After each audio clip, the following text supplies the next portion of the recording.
So obviously it was a double match week at the midweek fixtures and obviously the weekend fixtures. I realised actually after we did our predictions, I'd missed out the Friday fixtures when we were doing our predictions. Um, obviously we've got a whole, I think there's about 5 or 6 matches that we missed out. Um, Ben, you won last round, Oh, so you'd had the most. I think you had 2 or 3 guessed correctly, like actual results, like the actual score. yeah. Yeah, so I was miles off. I think Paul was closer to you. Um, Dylan, you won this week. You got 5.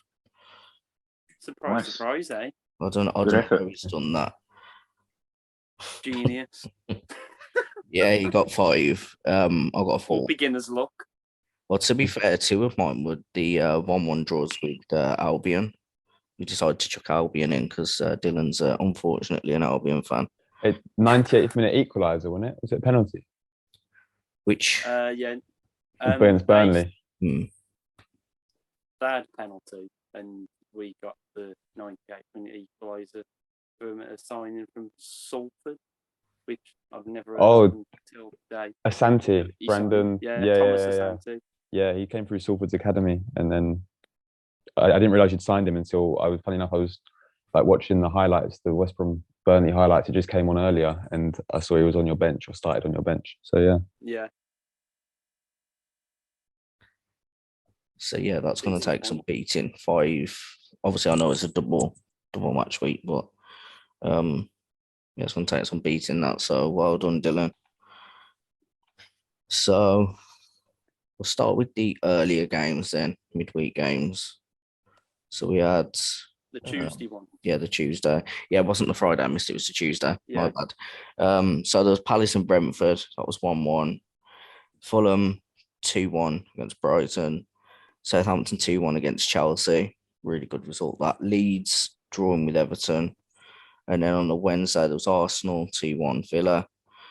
Bournemouth and Wolves 0-0. Man City 6-0. Obviously, Haaland got a hat trick. He did get a hat trick in that game. It was a first half hat trick as well, wasn't it? Yeah, and it was after his perfect hat trick as well. Yeah, after his hat trick at the previous game before. Yeah. West Ham and Tottenham 1-1, Liverpool 2-1 Newcastle, and then Thursday Leicester 0, United 1. So some not shocking results. Obviously, Southampton getting a win against Chelsea. I didn't expect that. Did not expect that at all. I mean, Chelsea. Yeah, even at the weekend, Chelsea were poor, man. Yeah. Obviously City 6-0 against Forest.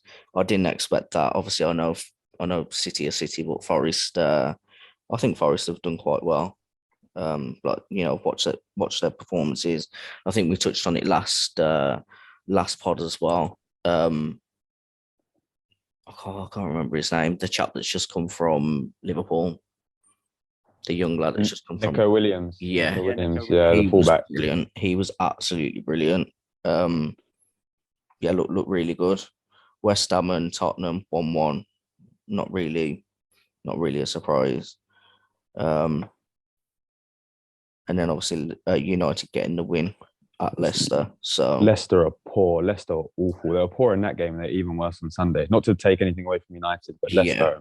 Rodgers, before this weekend, I thought Gerrard would be the next to be sacked. They did well to get a point against City, but yeah, Leicester are something else, man. They're not playing for Rodgers. Well, that game against Brighton, I watched that, and that was brilliant. Absolutely brilliant. McAllister had, I think, did he get a hat trick? Or should have had a hat trick. He should have had a hat trick, but the best goal was ruled out. Yeah, it was. Yeah. Obviously had the penalty as well, but they were brilliant. Leicester looked terrible. You watch Leicester and you think that they're a kind of team that if you give them a chance, they'll take it. And generally, they play quite well. In the past, they played quite well, and they will disrupt teams, but they just look like a million miles off anything at the moment, especially Premier League team. But a good result for Brighton. Brighton played, even though Leicester were rubbish, I think Brighton played really well. It was a good game, entertaining game. It doesn't help Leicester that Rodgers has thrown in the towel. Mm. That was well. His press conferences and that. Parker was sacked for exactly the same thing. Well, it feels like Rodgers is just waiting to be sacked, isn't it, with some of the stuff that he's saying, because he's not going to leave, but he just doesn't. It looks like he doesn't care anymore, and that's reflected in the players. Yeah, he won't leave because he don't get a payout. Exactly. And it looks bad. It looks bad if you just walk away. He's waiting to be sacked. I'm not saying he's playing to be sacked or managing to be sacked, rather, but his press conference, he's thrown in the towel. They've still got an abundance of quality players there. Yeah. They should not be bottom of the league and struggling the way they have. And their back doors are open as well, aren't they? How many goals have they conceded now? It's got to be close to 20. Well, I mean, it sums it up as well that Brighton, don't get me wrong, Brighton played really well, but Brighton have always had a problem scoring goals, especially at home. And they scored 5 against Leicester. Like that sums it up. There were some good goals as well. It wasn't just like happens. There was some, and they could have had more. Brighton are a good side, man. They're going to catch a lot of people out this year. Yeah, Potter's a genius. For the fourth in the league at the moment. Obviously, there's a lot of games to go. Yeah, you'd argue they lost the best 2 players as well in the summer. Yeah. They're recruiting in Basuma and Cucurella, and they recruit brilliantly. McAllister's an absolute baller as well. Yeah. Someone to have him next year. I like Trossard as well. Trossard, he's out of contract in the summer. It'd be a good signing for anybody. It's actually scary to think that obviously Tielemans and Maddison have both been linked with moves away. If Leicester had lost those 2 players, could you I guess there'd be reason for them to be where they are, but where they are isn't where you expect them to, to be. They haven't won a single game. They only drew 1. It's not looking great for them. To be fair, though, I think Rodgers has a point in the lack of support that he's got. I mean, they're on the breach of FFP, though, aren't they? I don't understand that though, because they sold Fofana for 70 million. They sold someone big before as well. I mean, Harry Maguire they sold for 80 million. They sell quite a few players for a lot of money. Like their whole transfer policy is based on buy low, sell high. So I don't understand where this FFP stuff has come from. Well, I'm not sure transfer revenue is included in FFP, is it? What would be included then? Yeah. I don't know. It's all up in the air, and no one knows the rules, do they? But they were saying today FFP is the reason that they've not invested this year because they were right on the brink of breaking the rules, and they've had to sell a lot of players because they didn't have. Well, they've got no Europe this year. Their wage bill was well over what it needed to be, and they've had to rake in massive transfers. And I don't think they needed to sell Fofana, for example, but he wanted to go, and it's a ridiculous offer to turn down. Yeah, of course. But some of it's been needs must. They've sold players that are on the fringes because they needed to get them off the wage bill and get some money in through the door. Fofana's a special case. It was just a ridiculous offer they couldn't resist. Let's be fair. If they needed to cash in that much, they would have sold Tielemans or forced him out the door. Yeah. Rather than letting go for free next year. I think Fofana's like, as I say, 80 million comes on the table. He don't want to be there. He's sulking, not playing, not training, just getting gone. Exactly. However, I would have expected them to recruit a little bit better. They're even on about Sionchu going to Galatasaray this week because the Turkish window's still open. I saw that the other day for Fabrizio Romano, but the fact they were playing Ndidi at centre half yesterday when he's a holding midfielder, I know they had a Marty on the bench and they got that other centre half that they signed to come in, but it makes no sense that Soyuncu one. No, unless he wants to leave like Fofana. But he's probably on quite high wages for what they've got. I don't know what their stadium holds, but they're not going to have great world sponsorship. They're not going to have massive income, so they have to rely on transfers in, I suppose, especially not being in Europe. And they're not going to get back in Europe next year. No, not at all. To think 2 or 3 weeks ago, I was worried about playing them. Yeah. Because on paper, they're very good. Even their first 11 still, like you said, they shouldn't be where they are. They're still their first 11 with no Europe as well. Like, they should be comfortable mid-table at least. But. Yeah, I mean, look, they even had Vardy on the bench at the weekend. Exactly. Did they? They've got quality. Yeah. I didn't see. I I didn't watch the game yesterday. I was watching the F1, but I missed the cracker by the sounds of it. He was the front two of Iheanacho and Patson Daka. And Iheanacho scored in the first minute. And Daka's finish was really good as well. I mean, those two are decent too. So it just backs up the point that their squad is good. Yeah, maybe they're not playing for Rodgers. Maybe he's just, you know, how, and we've said this before about Liverpool as well on last week's pod. It goes a bit stale without too much refreshment. I think that's where they're at the moment. Yeah. No new faces have come in, have they? Besides that centre half. Yeah, and he's just a kid, isn't he? He's like 24, I think, but I'd never heard of him before the window. Yeah. I mean, they're already on about. I watched an interview, I think, with their owner or chief technical director, wherever it was.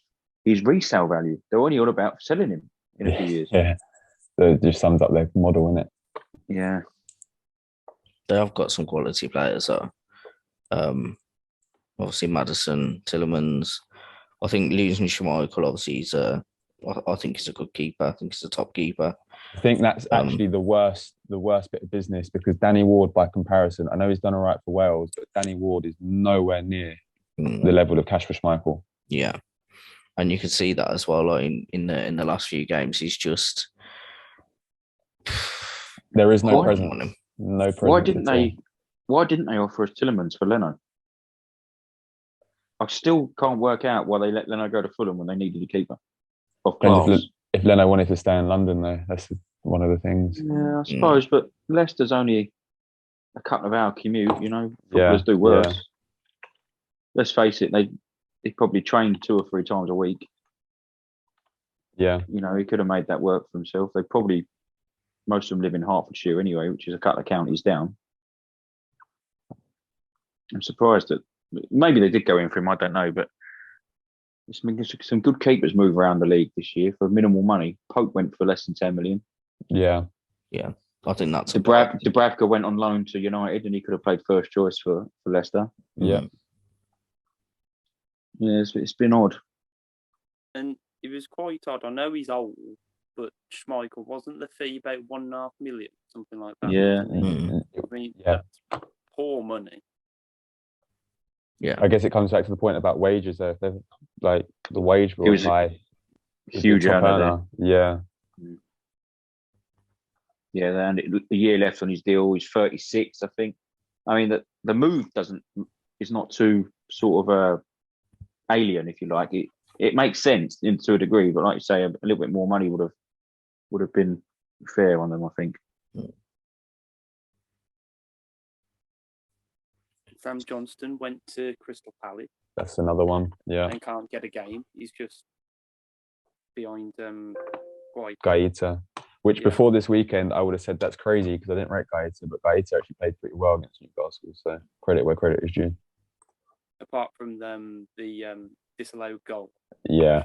Should not have actually happened. But again, that comes to the point of the standard of referees, which I'm sure we will talk about. Oh yeah. Oh, we've got plenty to cover on that one. Well, actually, we'll move on to that because I've been watching. You know, I've had a quiet weekend. I've been watching pretty much every game that was available to watch. I was flicking between the 3 o'clock kickoffs and seeing what's going on. And this weekend has to be the worst weekend for officiating, VAR, and that was before our game. Obviously, we know exactly what happened in our game. Yes. It was a shambles. The West Ham game. Somehow that's a foul on Mendy. I've never seen anything like that. I didn't see anything in it at all. He brushed him. His foot brushed his shoulder. It's just because, like David Moyes said, Mendy made a mistake. So he rolled around on the floor. And then you've got the obviously Villa and City. Obviously Coutinho scored an absolute peach of a goal. Yeah. And apparently he was offside. He wasn't offside. I watched the Forest and no, it wasn't. Was it Fulham? I think it was Fulham actually. Fulham and Leicester, and Kane looked offside to me. I think it was the first. Which did he score both of them, Kane? No, Højbjerg got the first one. Oh, Yeah, it was so the it would second goal. so it would have been the second goal. And he looked offside to me. It And was then offside, obviously, though. was it? Yeah. It looked, to be fair, it looked off to me. Yeah, it did. It looked off to me on initial Yeah. viewing, but it was on. But it's only because I think it was. I think the stupid rule. They don't go for the feet anymore. For Exactly. offsides, they base it on like not like part of the arm. It's like the shoulder. So how you have the t-shirt. If it's within the area of the t-shirt and not the arm that's outside of the t-shirt, then that counts as part of the body for offside. Well, how can you score with your shoulder? Yeah. Well, if you did, it'd probably be given as some kind of handball as well, wouldn't it? With the way that VAR is at the minute. And then there was the Liverpool and Everton. Cody was apparently offside. He was not offside. Van Dijk, yellow card. If that had been a if that had been an Arsenal player. And I tell you what, he is untouchable, Van Dijk. I'm surprised he got booked. Thing is, he knew he'd done something really bad because of how long he stayed with Onana after that. Yeah, it was a horrendous tackle. And I think horrendous. I'm pretty sure McTominay's made a similar tackle before. Yeah, and right in the first game. Yeah, just doesn't get it. And we've seen it before. Mane elbowing. I think it was Tierney. Christian Romero hair pulling. Yeah. Got away with it, and they score from the resulting corner. Yeah, and obviously the foul. It's scandalous. Was it Havertz? Was it the foul on Havertz, and then they went and scored, didn't they? After that. Oh, to be fair with that one, there's an angle that shows that he clearly wins the ball. So I can understand that one not going in their favour. But do you know what pisses me off about that? You just reminded me. Is they didn't take, because they scored from that Spurs, didn't they? And they didn't take it back. And that was more of a foul than Ødegaard committed yesterday. Yeah. I mean... And they couldn't wait to fucking get VAR involved yesterday. And if the ref on field is 2 yards away from that incident, he's away, play on, didn't see an issue, that's the end of it. Now, if you give the initial free kick, I wouldn't have argued it, because you see it all day long in football and you think, okay, it's soft, but get on with it. He didn't see anything wrong with it. VAR, whoever was the VAR, I forget who said it was, Adam. It was Lee Mason and Paul Lee Mason was an experienced referee. Keep your fucking nose out. And Lee Mason the got referee the one hasn't wrong. Give it. Yeah, Lee Mason got the one wrong on Saturday. He was the VAR for Newcastle Palace, I think. So why the hell is he? Why is he doing this game? It's embarrassing. Absolutely embarrassing. The time has come now, and I was a big caller for VAR. Get rid of it. Yeah, it's not improved the sport at all. I cheered yesterday, as most Arsenal fans will have, when Martinelli scored. Yeah. You can't celebrate a goal now. No. You cannot celebrate. In the stadium, you feel like, oh, should I get off my seat? You do naturally anyway, but you think, oh, shit, are they going to disallow it? Are they going to do this? It's absolute cack. Get rid of it. No. It's not improved the game at all. Unless they get some consistency with it, and where if this action occurs, then this is how we deal with it, regardless of who it is or whatever. But for me, if Odegaard can't go and pinch that ball back while Eriksen's snoozing, what's the point?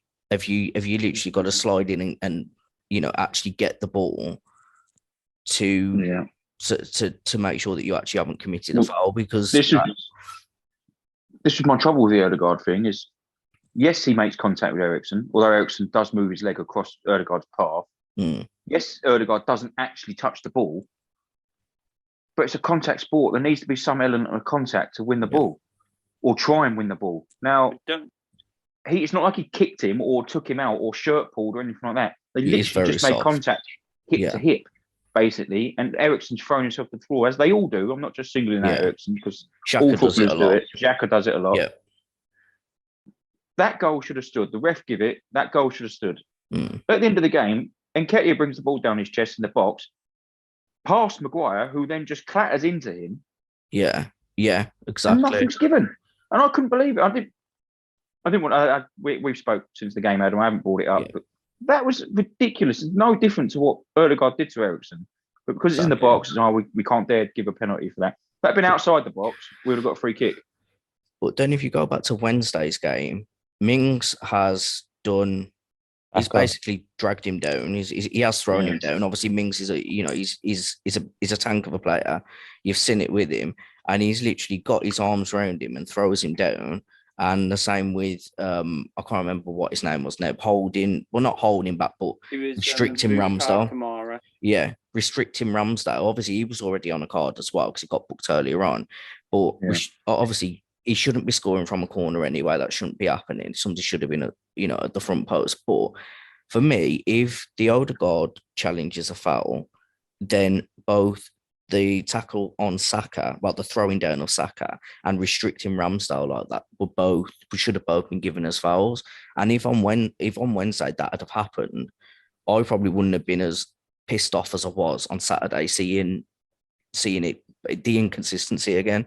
But it wasn't just for us. I'd already been watching the games on Saturday, and it was an absolute shambles. They already knew that everybody was in uproar about what had happened. Even neutral fans, I was watching it, I was thinking, how is this actually happening? You've invested all this money to make it better, and I think it's got worse. I think it's got way worse. Thing is, you both hit the nail on the head about the VAR, specifically with the Odegaard one. Like, if people think it's a foul, then cool, they think it's a foul. I personally don't. But the point of VAR is to overturn clear and obvious errors. The amount of people, including pundits like Jimmy Floyd Hasselbank, who said that wasn't a foul, means it wasn't a clear and obvious error. So you cannot overturn it. And how many times did he watch it on the screen? How many times did he watch it? Exactly. He watched it from every angle. Decision. It took him like 2 minutes to decide. And then it was well over 2 minutes to decide. If it takes you longer than 30 seconds, not even that, to decide, then it's not clear and obvious. Yeah. And if you can't call it within that time, then you give, regardless if that had been United that has scored or, whoever, if that had been on the other side, I'd be saying exactly the same thing. And that's where the consistency needs to come in, because if it's done right, it'll improve. But actually, it's been getting worse. For me, it's getting ridiculous now. It's just the referees in this country are crap. It's worse than it's ever been. Yeah. 25 years I've been following football religiously. Mm. This is the worst officiating I've ever seen. This weekend's just been an embarrassment, to be honest. I've had better refs on a Sunday morning. And I'm not lying. The standard of it, but I actually think half of it is corruption. We spoke the weekend ad, didn't we? Paul Tierney lives 15 minutes from Old Trafford. And Lee Mason. Why is he refereeing Manchester United home games? Or Manchester United games full stop? It shouldn't be happening. That cannot be happening. There's no impartiality. It'd be the same as if it was a ref from, if we had a ref from North London doing, I don't know, whatever fixture you want to say us and Chelsea. Arsenal Liverpool, say Mike Dean, for example, lived down Gillespie Road. He wouldn't be given that fixture, would he? No. And it wasn't just believe it when I read that it yesterday. Was two Manchester officials, and we'd already spoke about it before the game. I think I said to you I think it's before Villa, when we found out who it was going to be, and I said to you, I actually said to you, don't even want to know who's officiating on the weekend. No. And that's before anything even happened. You knew it was going to happen. I think it's a soft foul. I think if I'd have seen that the other way, say if it was Xhaka, I'd be saying, why is he going down? He's made a meal of it. I'm not being biased, but I've seen worse tackles. I've seen people literally get bodied, and they say, no, it's a fair. It's you're trying to out muscle. I thought Eriksen was sleeping. I think Odegaard was entitled to go for that, and I think if it hadn't resulted in a goal, it'd resulted in a corner. They wouldn't have gone back and checked it. It's because it resulted in a goal. It's not great, but there was some. It's taking the gloss off what was a half decent performance as well from us. It was a good game, to be honest. It was a good game. It was a proper old school battle. Like when the 90s, 2000s when it was, you get red cards, you get fighting. It was that kind of intensity, and both teams wanted it. You can't deny that both teams wanted it, but I do think it did take. I think it just obviously overshadowed the whole game. But I think we played really well. We dominated at times. We were sleeping for the first 10 minutes. But at the end of the day, United, they played well, and they played the way that they play, and they did cut us open. That's the truth of it. They cut us open, and unfortunately, they got the points. But it was a really good game. So I'll try and take the positives from it. What do you think of the substitutions? Too soon. Too many. Too soon. Yeah. We still had 20 minutes left. I'm not really quite sure why. Threw the kitchen sink at it and just made us more open. But I mean, on like the actual general game itself, I completely agree. Just the only part that we weren't better than them was how clinical we were, because they were clinical, we weren't. That's what won the game, to be honest. But also that comes back to the first goal, the Odegaard foul. First goal was so important in that game because if we'd scored first, they would have had to come out and play. When they scored first, they could sit deep and counter attack, and that's what they're best at. So controlling the whole complexion of the game. Exactly. They were controlling the game by that point. I think if it had counted and we'd have played the next half an hour the way that we did, obviously, our tails would have been up. I'd have expected us to have, turned another one in.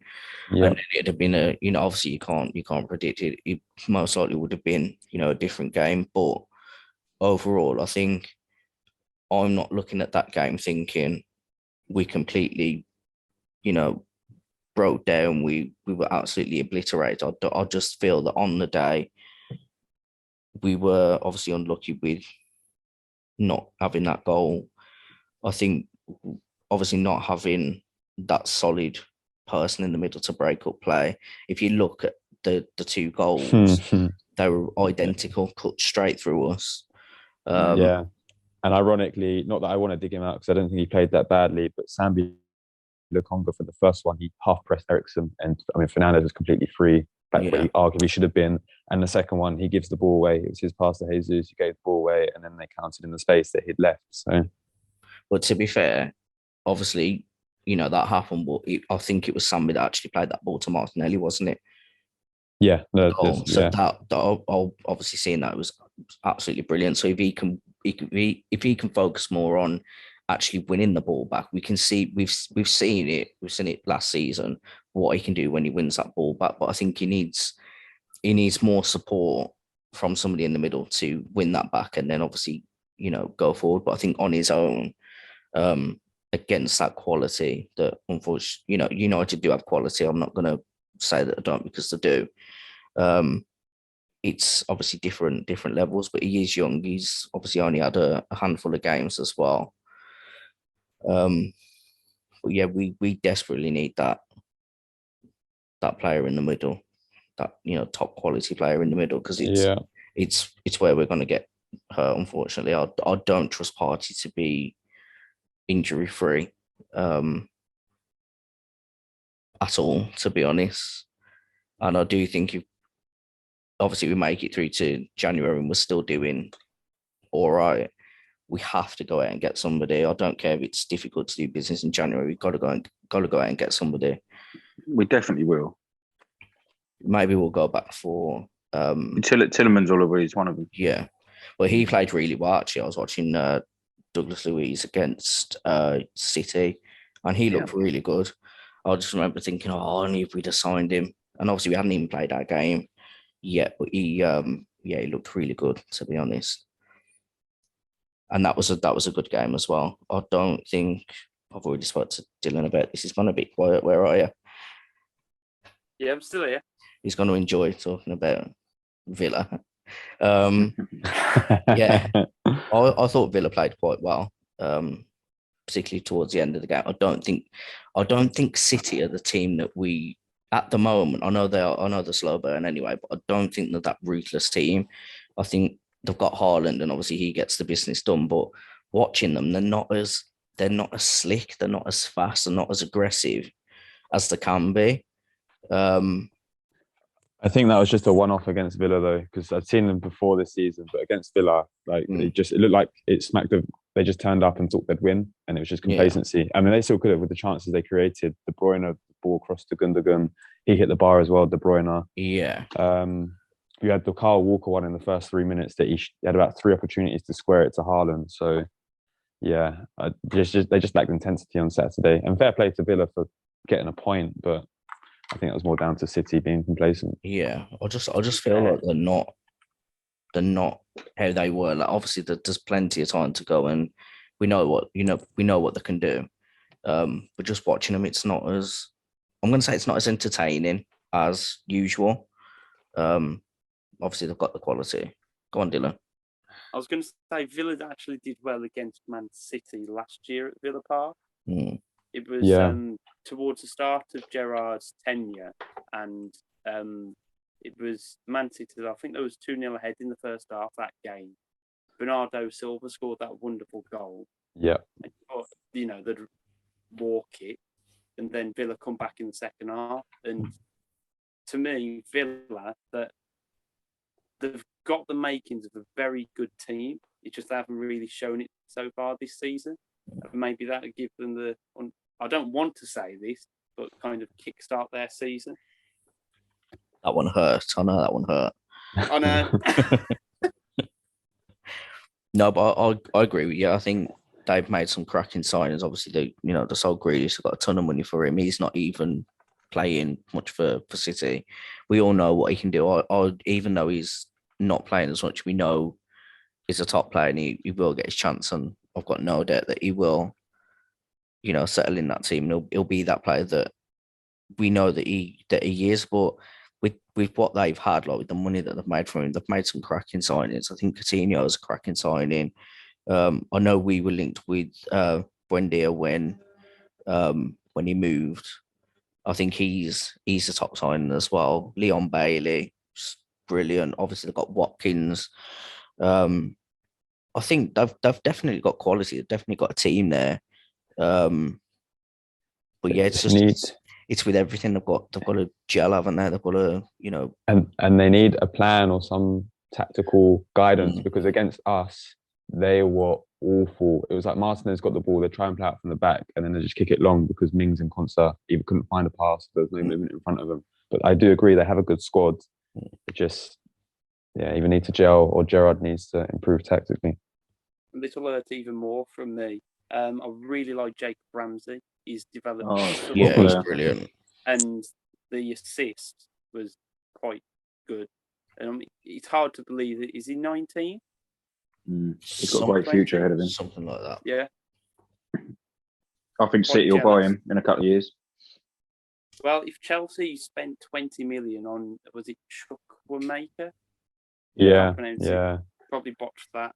But yeah, if he can go for 20 million, then I'd like to see what Jacob Ramsey's worth, who's got much more experience behind him. Well, at least 60, because I don't think Anthony Gordon, I think probably on a similar level to Anthony Gordon. So I'm going to say something controversial here. I think Jacob Ramsey's better than Bellingham. That is quite controversial. It is. But then again, Jacob Ramsey's had 2-year education in the Premier League. He'll be ahead of Bellingham in his development. And he's done it in the Premier League. He's not just someone that plays well every now and then. He plays well every week. He scores goals, gets stuck in. He's got great physique for a centre midfielder, great engine, good pace, can assist, can score, can tackle. He can do everything. He'll be better than Bellingham, I think. Bellingham's played Champions League and international football there, and to me that's just a step up as well. Yeah. And with England's lack of quality in midfield, Ramsey should be knocking on the door. That's if Southgate looks at him though, because that's a different question. But I'm sure we'll probably see Lingard reintegrated into the squad instead. He hasn't started well this season, as well Forest, but Lingard was subbed up to 60 minutes at the weekend. So career's finished, just chasing money. I think to be fair, he's being played up front in like the front three, or like a false nine, isn't it? Yeah. So I've seen them play with Lingard and Morgan Gibbs-White as front two, which is quite strange when they've got Tyro Awoniyi and they've got Emmanuel Dennis. They've signed this one. You think, well, you've got two strikers there. Why aren't you playing them? Because they're both crap. Well, especially Awoniyi, whatever his name is, he is awful. I know he scored against West Ham, but he technically, I mean, I'd put him on like Sonogo's level, to be honest. I think they're going to really struggle for us. You can't be losing at home to Bournemouth and wanting to survive. Especially when you're 2-0 up. Especially when you're 2-0 up. Yeah. I thought Bournemouth were going to be one of the worst sides you'd ever see in the league. Yeah. And it's Forest that are the worst of the three so far. I know it's only 6 games in. But you can't sign 22 players and expect to gel and be a cohesive unit. And it sounds like he doesn't know who to pick. Well, I wouldn't know who to Lingard will pick. play because of his wages. Yeah.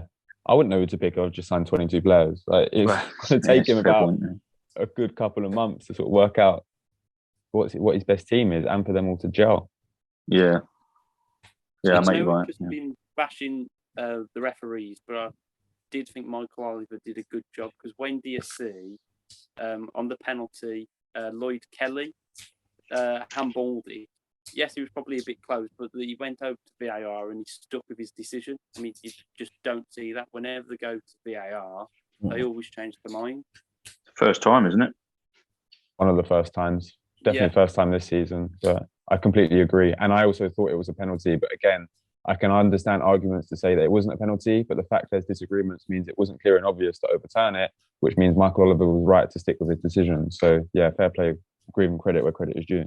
Hopefully that'll that'll roll over into other officials that they won't feel pressured to make that decision, because if somebody hasn't overturned it, maybe that's additional pressure to not to go with what everybody else has done. So the fact that he has actually done that, will we see more referees actually saying, no, I'm going to stick with my judgment for whatever reason? Hopefully we do see more of it. You'd like to think so. Yeah, and I think this weekend's just been an absolute shit show. That's how I feel about it, not just for our game, but for other games, because West Ham have been robbed of a point. It was a good finish as well from Maxwell Corner. Yeah, and obviously they've gone and celebrated. Everybody was buzzing. Moyes was absolutely fuming at the end of it, and obviously in his interview as well. And you know what, he's got every right to be, because obviously I'm disappointed with our result, with what happened with us. But if that had been our game, and that I don't even want to think about it. But well, we've seen it before, haven't we? Remember when Socrates scored against Palace? Yeah. And it was ruled out for Chambers being fouled in the box. Yeah, our player. I remember that. That was 2000. That was like the beginning of the end for Emery as well. Yeah. That was when Xhaka. That's the same game. Yeah, it was. Xhaka got subbed and got booed and gave it all to the fans, and I thought that was the end for him, but obviously not. He's had a real turnaround, no Xhaka. I've been especially with that.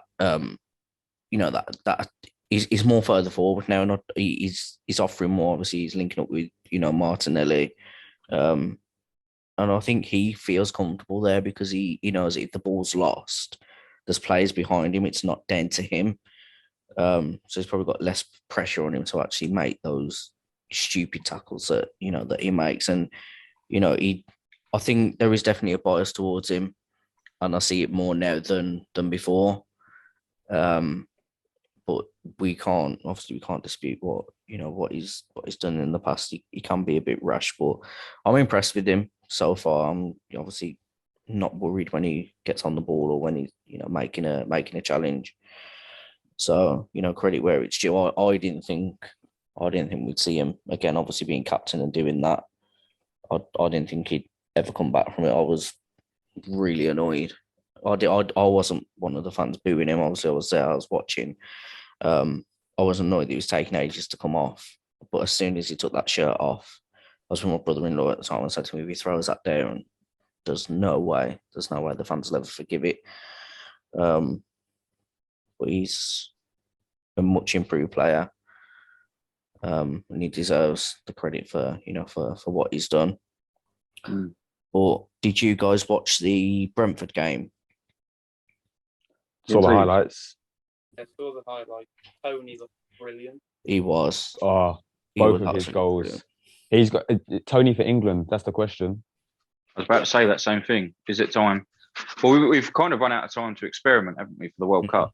Yeah. But maybe chuck him in as a wild card. I'd rather him than Danny Wings or Ollie Watkins in the. I was going to say he's got to be ahead of Danny Wings and Ollie Watkins at this point. And they're the backup, aren't they? I can't even think who would. Yeah, Dominic Calvert-Lewin's been injured. Callum Wilson was talking about it, but he's injured. The only other one is Tammy Abraham. Yeah, Tammy Abraham, who's don't seem up for Roma. Don't seem to pick players aboard though, does he? Calvert-Lewin would be too busy wearing dresses to get involved, and he's not good enough anyway. He's a bit of a flash in the pan, isn't he, Calvert-Lewin? On-season wonder. He keeps getting injured as well. Yeah, I think it's a no-brainer for Tony. He's a plan B. He's a bit physical. He's actually a very good footballer for his size and physique. He's quick. That free kick from me, I did not expect to see that. Superb. Oh, that was brilliant. Absolutely brilliant. And he don't miss penalties. Though. No, exactly. Which is again plan B. He goes to penalty shootout. You know he's going to be cold. Even the third finish, cold with the fact that the keeper's out. He didn't rush it. He nutmegged the defender, and then he dinked it over both of them. You compare that to someone like Neil Maupay, who's 8 yards out and smashes it straight at Alisson. Like difference in levels. Yeah. You think someone to look at Tony in the summer? Definitely. My mate is an Arsenal fan. He loves Ivan Toney. He was desperate for us to sign him in the summer, and obviously we got Jesus instead. I think we should have invested in 2, to be honest. But that's a story for a different day. But perhaps if he has another good season, it'd be something to look at in the summer. Chelsea, I think. Most Chelsea, top clubs, Chelsea would be mad to not go for him. Need a striker, I know they just signed a Aubameyang. United getting on a bit. Or United as well. Yeah, of course. Yeah. I don't know. They've just bought Isak, but even Newcastle was a good signing for them for the next step.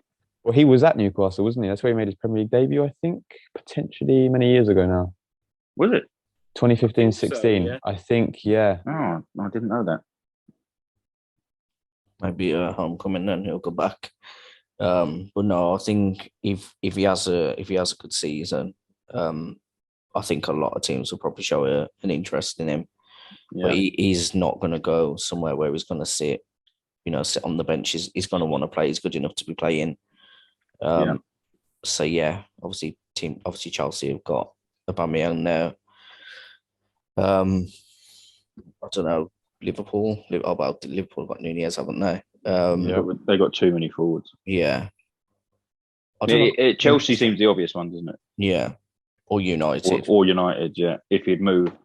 And to be honest, I think if Nketiah doesn't get the game time he wants, he's going to be pushing to leave anyway. So it wouldn't be the worst sign in the world for Arsenal either. I think he's going to get enough time. I think with Europe, with the cup games, he's definitely going to, and he'll be coming on as a sub as well. But I think at this moment in time, he's not going to be starting ahead unless Jesus is injured. Obviously, that's fair enough. Isn't it? Touch wood, don't want that to happen. Obviously, he's been absolutely brilliant. But even obviously the game just gone. Just watching him, he causes so much trouble for defenders. You can see he's playing with confidence. Why you could see he was really, really gutted about the result. As most of the guys were. You could see him. Yesterday really meant a lot. They wanted to win it. You see, they wanted to win it, but I think he's gonna get enough minutes. But like you say, he is gonna want to play, and if he's not going to get that, then obviously he signed his contract, hasn't he? We'd get a bit of money for him, but I hope we can keep him. I wouldn't want to see him go to. I don't think he'd go to Chelsea anyway with what happened, but I wouldn't want to see him go to, United or any team like that. But I don't see him going because he's not good enough to go to a rival. He might as well stay on our bench. Yeah. And I think actually lack of offers has contributed towards him staying to us anyway. Although he did well at the back end of last year, he's not at that level. I like him. I thought he was brilliant when he came on against Villa actually midweek. Yeah. And I like the fight and everything he gives for the badge, but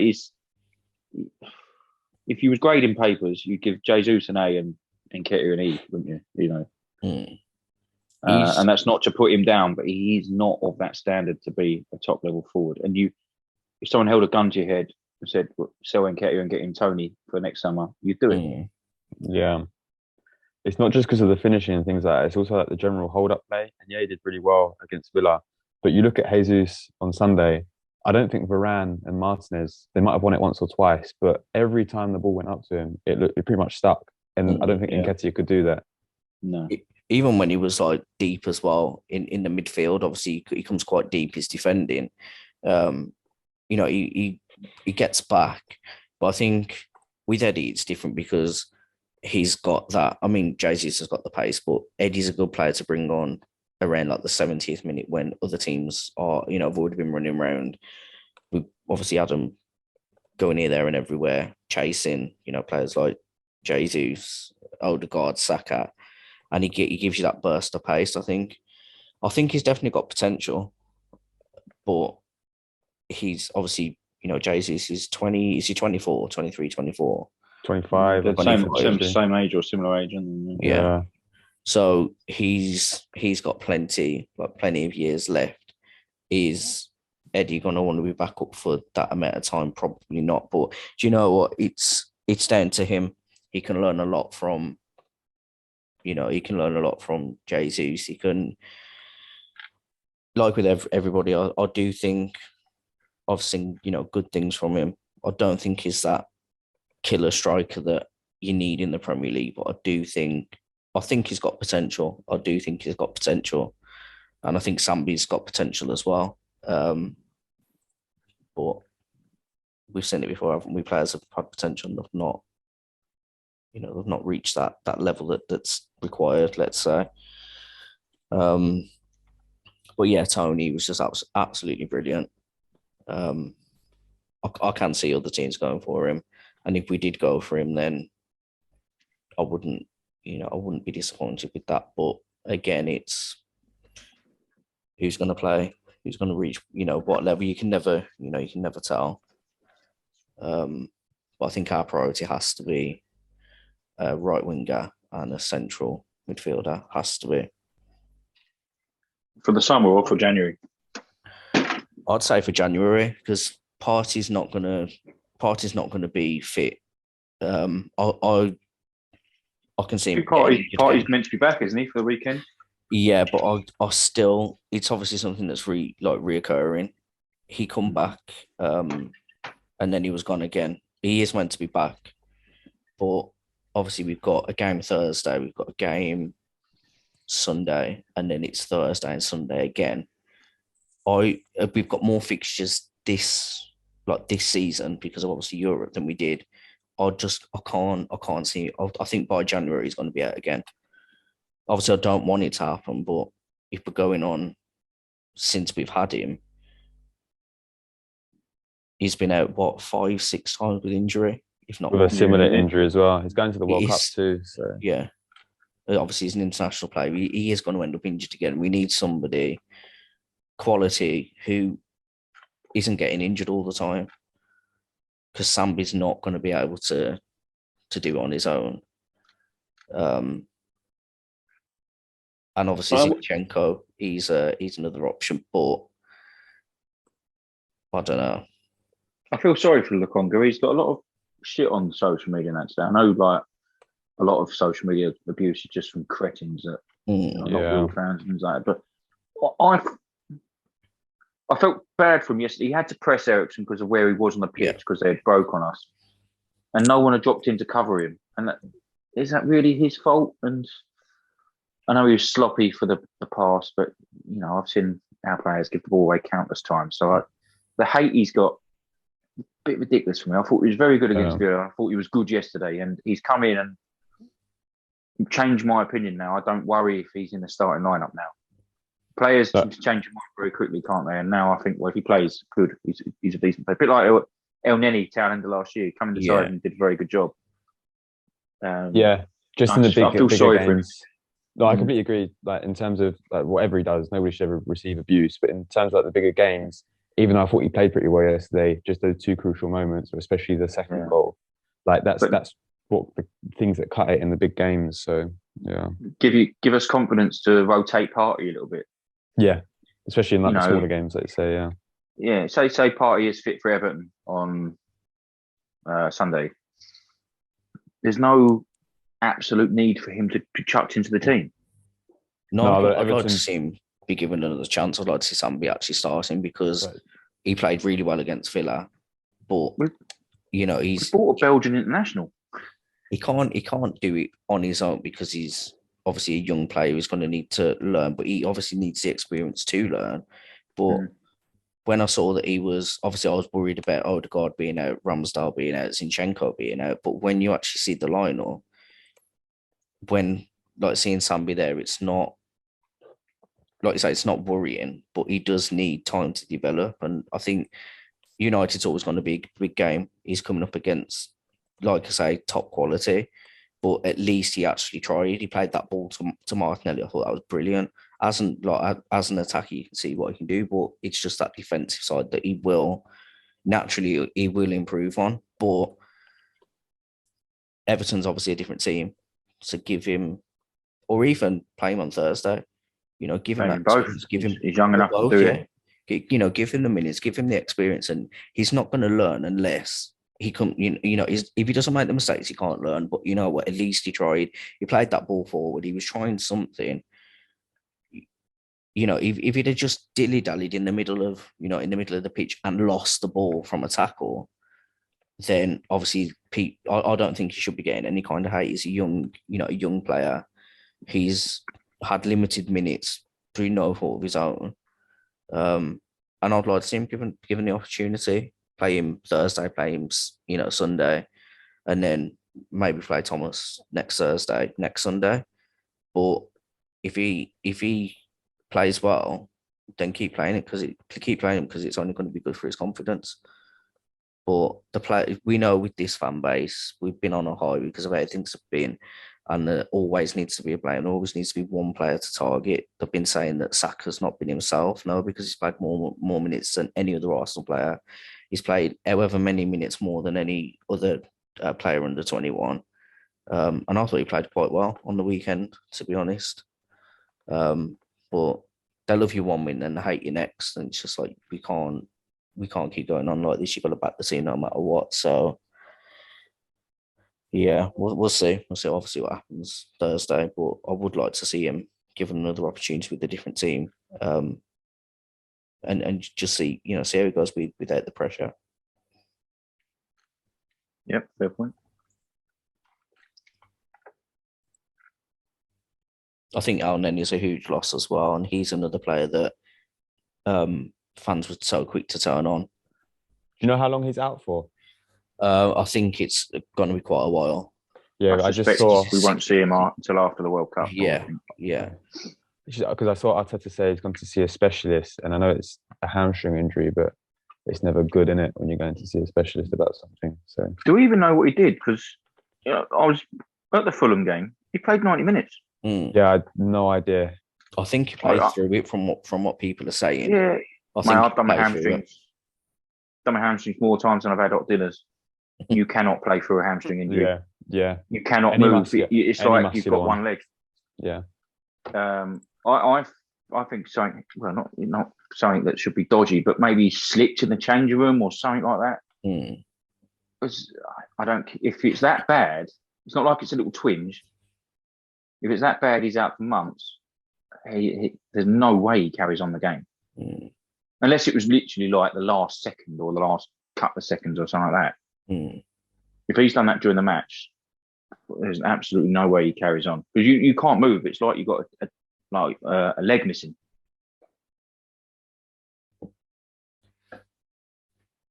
It's so strange. I wish they'd just come out and say it as well. Yeah. Why keep the fans in the dark? Was it straight after the game that the news came out that he was injured, or was it like basically in the press conference for the Villa game? So I think it was a day or two after. Maybe we learned about it, and then it was like maybe it could have been something happened in training. I felt like they would have said it though if he'd been done in training because I haven't seen anything about. All I know is he's gone to see a specialist because he's got a significant hamstring injury. That's all I've seen in the media. I'll try and have a dig later and see if I can find anything because it does seem a bit strange. But I read yesterday, I think it was yesterday, that Smith Rowe's also picked up this morning. That was in the cool down. In the warm down, warm down, yeah. I think that's hamstring as well. I'm beginning to think, is he going to have a career at Arsenal? Well, I didn't think he played that much this season, and he hasn't played that much so far. But there are so many players ahead of him now, to be honest. We got Martinelli's undroppable for him. Yep. Odegaard's undroppable. Exactly. So unless you can mould him into an 8, that's what I was going to say. Maybe he's a squad player. Maybe they'll. Yeah, a great squad player to have because he's got ridiculous ability but he's like Partey. It's not said enough. People are quick to have a pop at Partey, but Smith Rowe's injured all the time as well, if not more. I'd like to think he has got a career with us. It's worth hanging on to, isn't it? Because he's a young lad and he might develop, his muscles might develop and grow and all of a sudden he snaps out of it. But, at the moment it's a bit too frequent, especially when the squad sort of spread like butter over too much bread as it is. We're another one going down. He would have played Thursday. He would have given Martinelli a rest. Yeah. And all of a sudden, it might just be minor. He might not be. No one's actually said what it is, have they, or how bad it is? Yeah. The club haven't even said anything yet. So it might not be anything, but he's less rotation we can do. Zurich away is not going to be overly easy. I wouldn't have thought. I don't expect us to win. I'm guessing he'll probably play Marquinhos anyway. I think he'll come for Saka. I expect Martinelli to play now. Yeah. I expect Vieira might play. Yeah. We've got no midfield to rotate, so it'll be Xhaka and Lokonga. Holding might come in for one of the defenders. I actually think we're going to go full strength, more or less. It's early enough in the season, and a lot of our players aren't going to the World Cup either, so you can flog them like a dead horse to the World Cup, and then they can recuperate then. How do you feel about going full strength? You worried about picking up more injuries, or just let's go? No, I think get the Group 1 after 3 games, and then rotate. I think if you can win the first 2, then in October is a hard month with the fixtures. We've got City, Liverpool, and Tottenham. Yeah. And Leeds away. Yeah. I think is our 4. With November 2nd, I think we've got Chelsea away. So that's 5 or 6 hard games in the Premier League in a row. If you can fully rotate in the Europa League games and in amongst them, because you've already got the job done, then I think that's the way to do it. Yeah. Who knows with Arteta? To be fair. No, I think you're right, because that month is going to be difficult. Obviously, they're home games, which is the only positive that I can think of for the Spurs, Liverpool, and City. But they are going to be difficult games. We're going to have to go full strength. It's going to be a physical game as well. While they're all going to be physical games, it's going to be intense. It's going to be a lot on the players. So. I still think come January we're gonna have to go out and strengthen, because obviously we don't know where we're gonna be. We've seen it with Liverpool there. They've got so many injuries at the moment. I just don't want to end up where we were when we played Liverpool last year in the cup game, because I think we had people out with COVID, didn't we? We didn't have a. Oh, it was mad, wasn't it? But I don't think that'll be an issue again this time around. No. I mean, they'll judge it as it comes with the January window. It's easy to forget we've only just started September. A lot can change. Yeah. You could go into that month fully, like everyone there at full strength and not need to worry about the window. I hope so. Or you could have 2 or 3 out and all of a sudden it becomes a desperate situation like it was last year, and we did nothing apart from let players go. Yeah. And I'm gobsmacked, actually. I'm fed up with this mamby-pamby approach we have to loyalty to players. Why have we sanctioned a loan from Maitland-Niles when we've got 2 injured midfielders? Yeah, I know. He's on peanuts. He's a versatile player. He's contracted to Arsenal Football Club. I don't care if he wants to go and play on loan somewhere else. He's needed at the club, and you revisit that in January like he did last year. That is piss poor from the club to do that. We've got nobody on the bench that can play in midfield. I know they might think Zinchenko could do it, but would you take him away from left back at the moment? No, because he's doing a fabulous job. It's really, really poor from us to do that. He's a versatile utility squad player who can play well in most positions. He's not fantastic or better than any of the other options, but I'd rather him on the bench than a kid. I'd rather him coming into the team on Thursday nights than a kid. He's got the experience, hasn't he? Yeah, I could not believe we sanctioned that without getting Louise in the door. Could not believe it. You're seeing a lot of it happen as well. Like, we players, especially towards the end of the window, where they're kind of sulking or they're not turning up to training, or they're handing in transfer requests, and you've got to remember you're contracted to a club. I can't remember which player it was. I think it's one of the Ajax players that had seen Anthony go to United. They wanted a move. Edson Martinez, wasn't it? Something like that. Yeah, Alvarez. Yeah, Alvarez. And he decided that he was basically not going to turn up to try and push a move through. Yeah. And, it's if you're contracted to a club and you're needed to play, then you play for that club. But players got too much power. It's happening. It's happening a lot for Wolves, didn't he? To force through a move to Forest because he just didn't turn up the weekend before. It just sets a precedent, doesn't it? They've got too much power because they earn too much money, and they know that they hold all the cards. And that's just the ridiculous nature of football these days. I'm not sure Maitland-Niles was doing that, so it's not like Arsenal were forced into a position where they had to make a decision. I would have sat him down and said, "Look, there's a lot of football to be played here. He's not guaranteed to play for Southampton either. They got that Lavia and Ward-Prowse in midfield." The only thing I can think is that the club were confident they'd get Louise. That's the only thing I can think. Don't let Maitland-Niles go before you've got him in the door. Yeah, I think let him go and do his medical and that. But do not sign those papers until Louise is done. And I think actually, I'm had nothing to do with Arsenal and behind the scenes and that. By 3:00, I knew it weren't happening. Yeah, they'd already turned down 2 bids and were adamant they weren't selling him. He was refusing to push it himself, wasn't he? It was dead in the water, that deal, and they know it as well. They've messed up there. I thought 25 would have done it, but no Premier League, no Premier League club needs cash. But in Leicester, maybe needed a bit of it. Yeah, none of them. They're all so rich, and they've got 2 billionaire owners. They didn't need our money. Do you think if we'd have gone to Leicester with 25? Obviously, we'd have been able to get. Well, I think actually he'd already agreed terms, hadn't he? And I think Leicester had already said that 25 was going to do it. But I think Arsenal probably thinking they don't need to pay it for him because they feel that they can wait for him, and they know that he wants to come to us. So if you're going to save yourself 25 million, then obviously do that. But I do think we've been a bit naive. I think we should have got somebody in.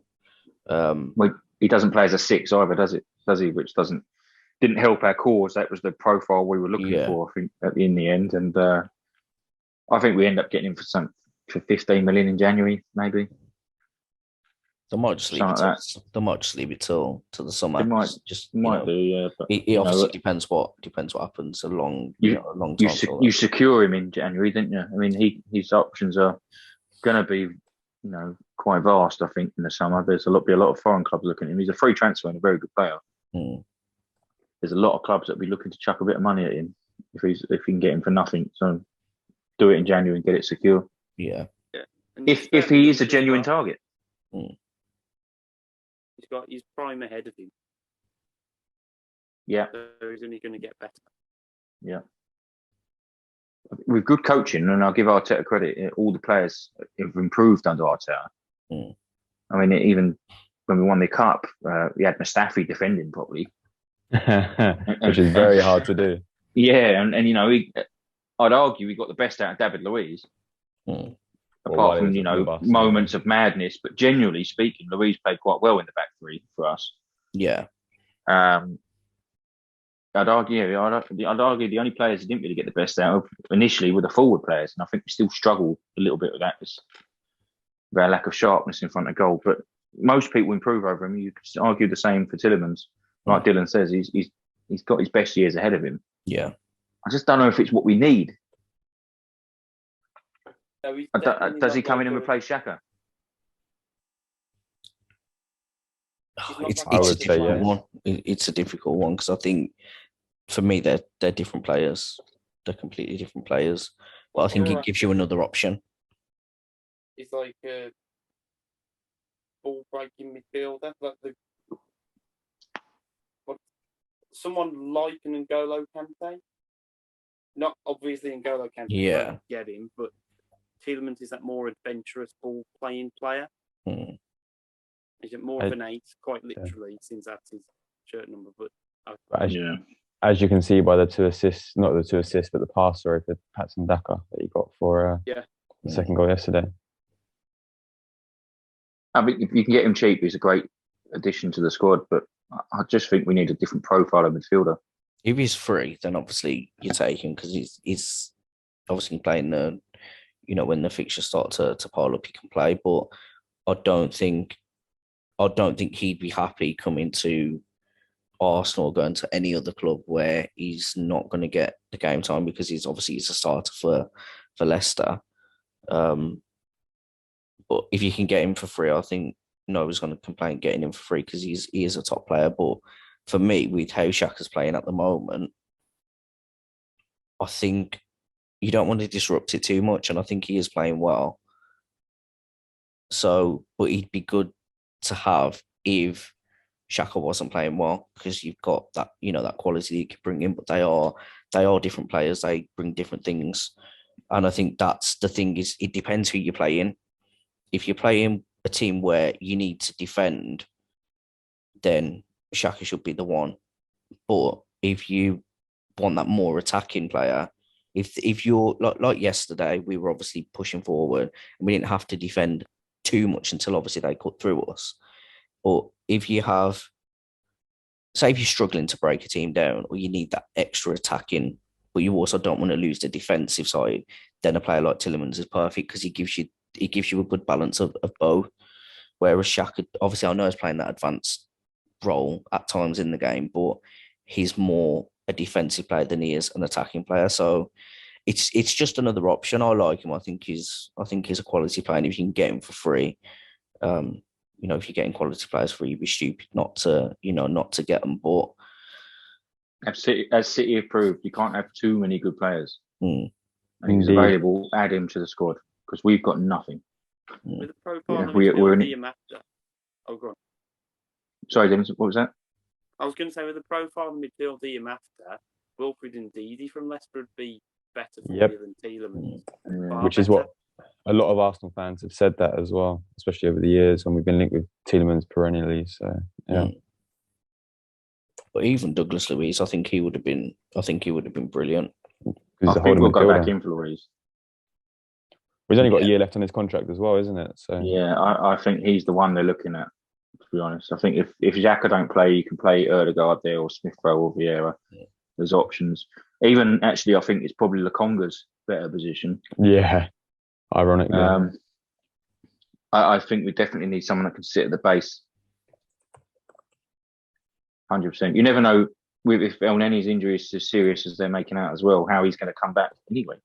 Yeah, I'm going to try. Part of his game is buzzing around the pitch. He might not be able to get around the pitch as he was. He might spend the next 6 months recuperating and picking up little niggles. Yeah. It's an area I feel we need to address, but if all 4 of them are available for selection January the 1st, they won't be dipping into the transfer market. No. I think it'd be a place to do it as well anyway, wouldn't it? But yeah, we'll have to see where we are in January. I hope we can keep our players fit. But there's just so many games to play and the intensities, every game you can see it. So have to see. We'll see how it goes. So, how are you feeling about Everton on Sunday? Massive game. Just because of the fact that we lost against United, it's so important to bounce back quickly. and I don't think it's going to be as easy as some people. I mean, people might look at Everton and think, yeah, they haven't won a game, but they've been solid, and I rate their midfield with the sign of, like, I watched Everton against Liverpool, and I thought Onana was really good. Idrissa Gueye is quality if he starts. So I think it's going to be a really tough game, to be honest. And obviously Cody at the back as well.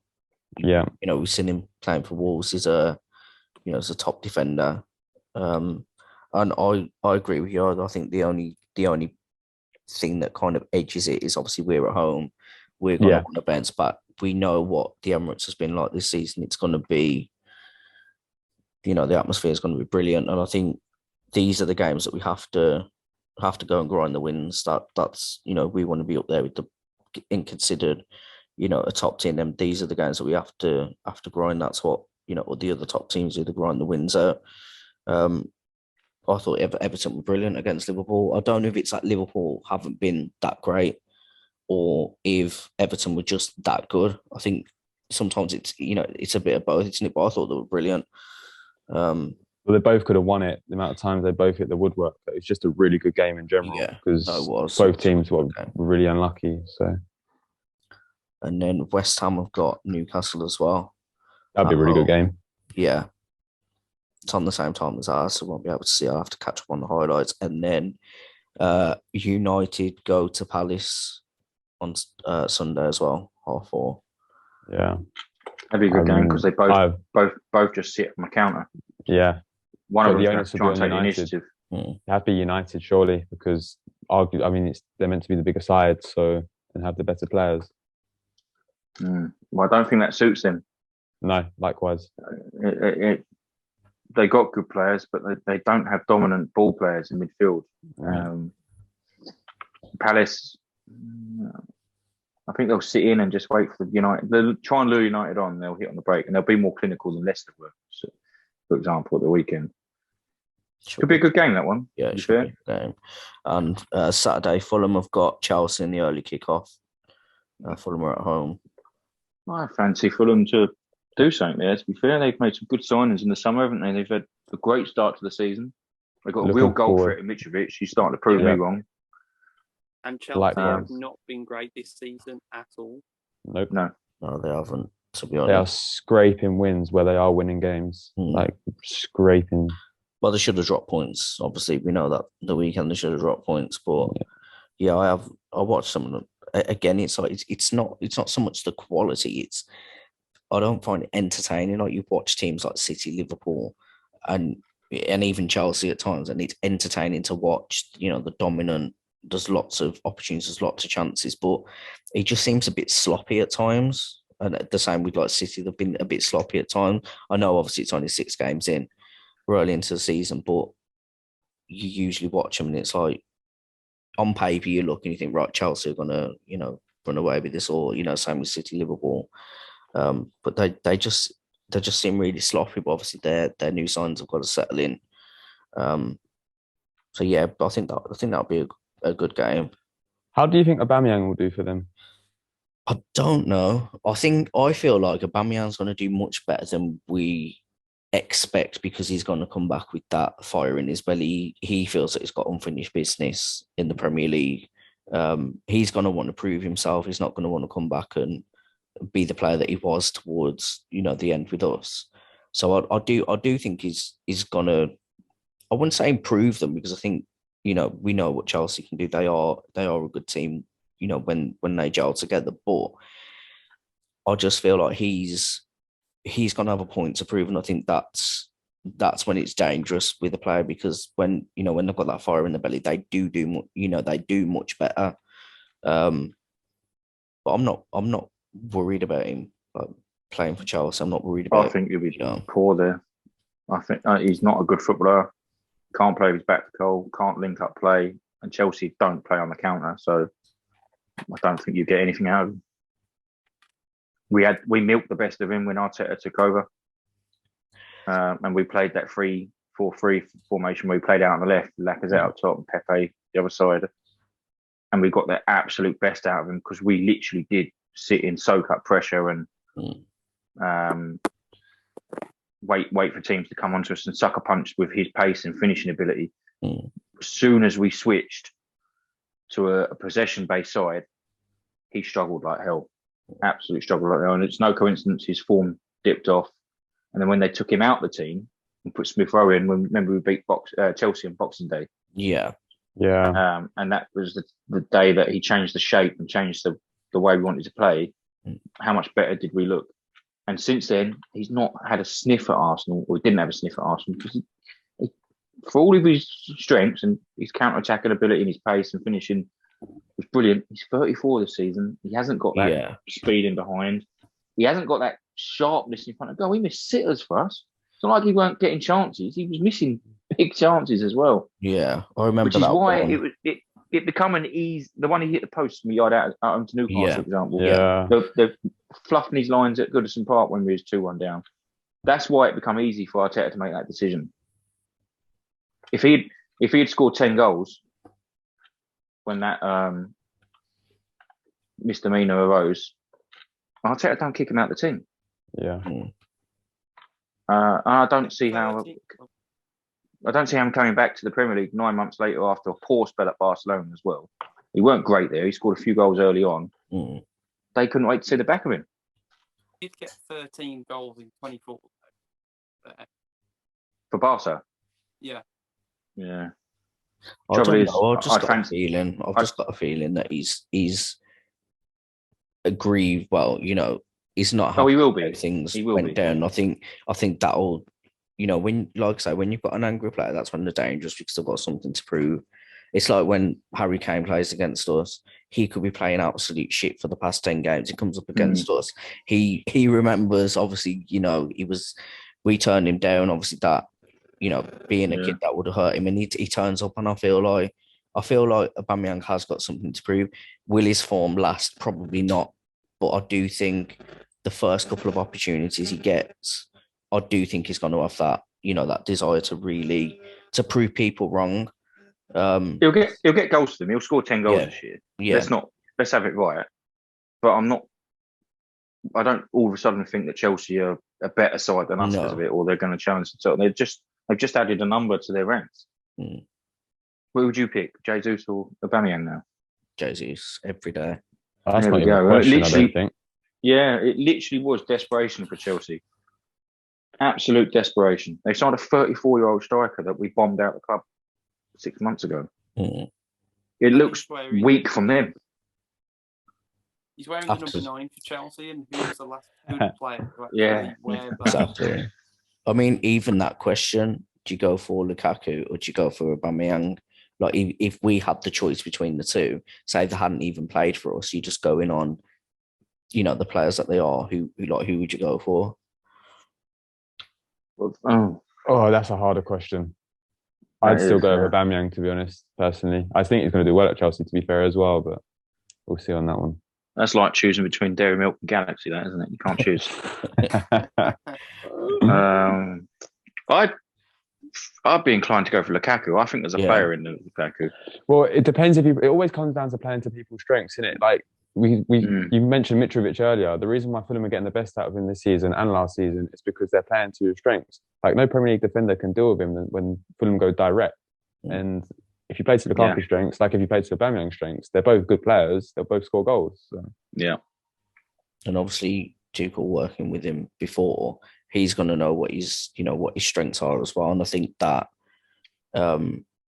like I said, I'm not worried about when we come up and play Chelsea. I'm not worried about Chelsea. Like I said, I don't think he improves Chelsea, but we do know that he apart from obviously when he was missing sitters, he has got that experience, let's say, rather than quality. He's got the experience, but I'm not really too bothered. I wasn't bothered when the news come out about him potentially joining. I know a lot of fans are saying that he's a snake and all that, but it doesn't worry me because we haven't got rid of Aubameyang and not bought in somebody, better. Let's say, we've got Jesus, we've got Zinchenko. Our squad has improved. Our team has improved since he left. He left and we went on a really good run, didn't we? So, I know it sounds harsh to say because he did a lot for us and he was one of the players that, I really liked.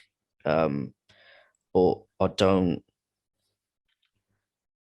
We don't miss him. Yeah, basically. No, exactly. Yeah. We're better off now without him. So yeah, that's exactly how I feel. I feel like we've got an actual squad rather than relying on that one player. And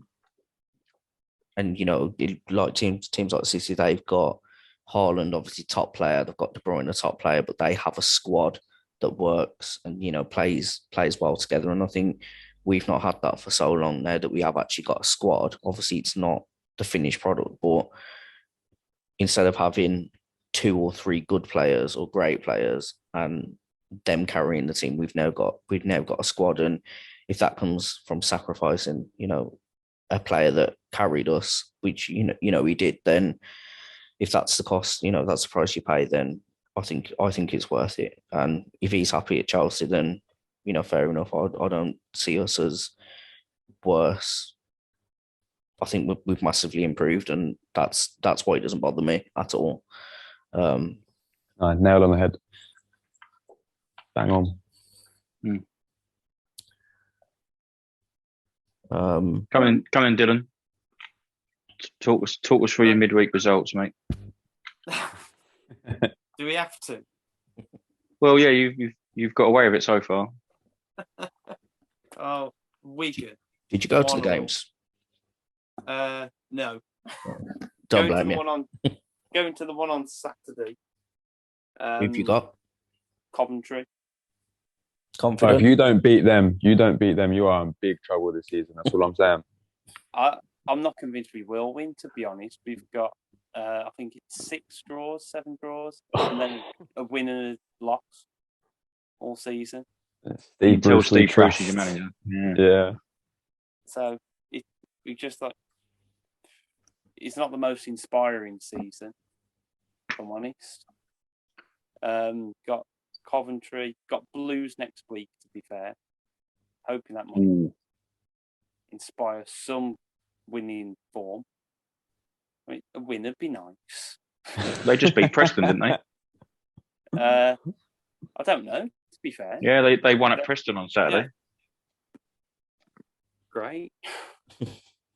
What's the general feeling among fans towards Steve Bruce? Apathy, largely. Yeah.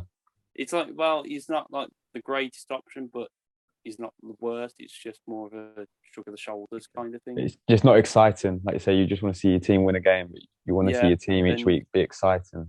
The deadline day activity was a shambles. We got Martin Kelly from Palace. Yeah. He was let go by Palace at the end of the season. That's a decent signing. So we had one of our centre-backs injured, and we didn't know how long that's going to be for. But Callum Robinson, we let go to Cardiff, and he was only for $1.5 million, which in today's market is peanuts. Yep. And we needed a striker anyway before he'd gone. And so we let him go, and we don't bring in anybody. We look to bring in Josh Onomah from Fulham on loan, and Stephen Alzate from Brighton on loan. Yeah. And the paperwork fell through on both of them. So we had nobody signed in that respect, just Martin Kelly. He was fine, but he's not the most exciting signing. So that kind of... there's a lot of kind of emphasis placed on deadline days amongst the modern day fan, and to have a disappointing deadline day just kind of brings down the mood if you particularly if you haven't had a good start to the season. Yeah. For any club. So go on.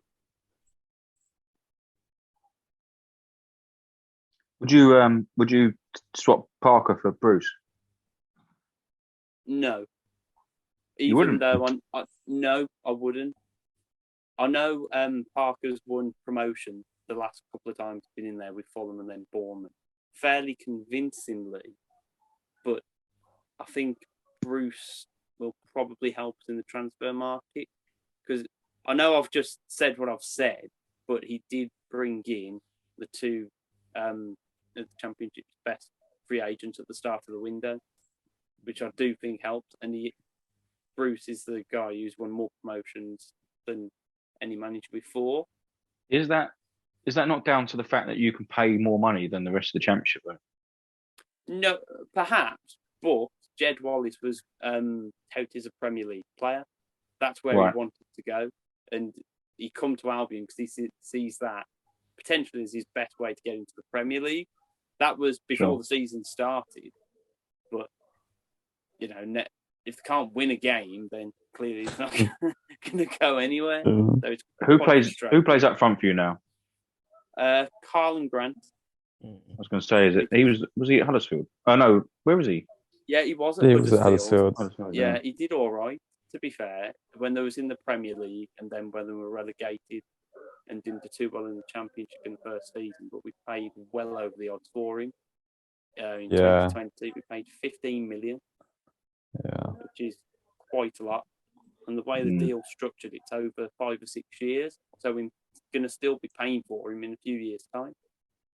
So that's money that could be used then and now that he's just going on a player that we've already got.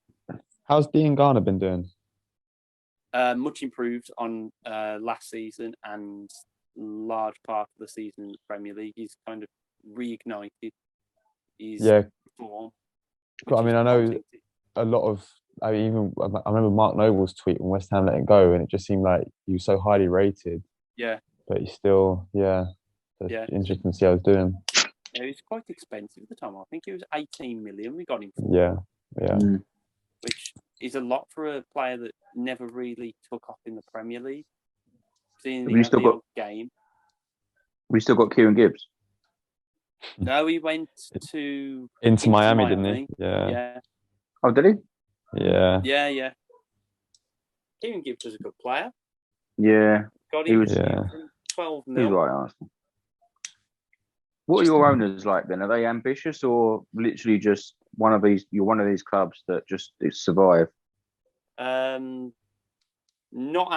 He's ambitious to kind of get the club back in the Premier League, but not to actually put money in. He wants to get back. He bought it for 200 million, the club, vastly overpriced. Really? Yeah. Well, in Southampton.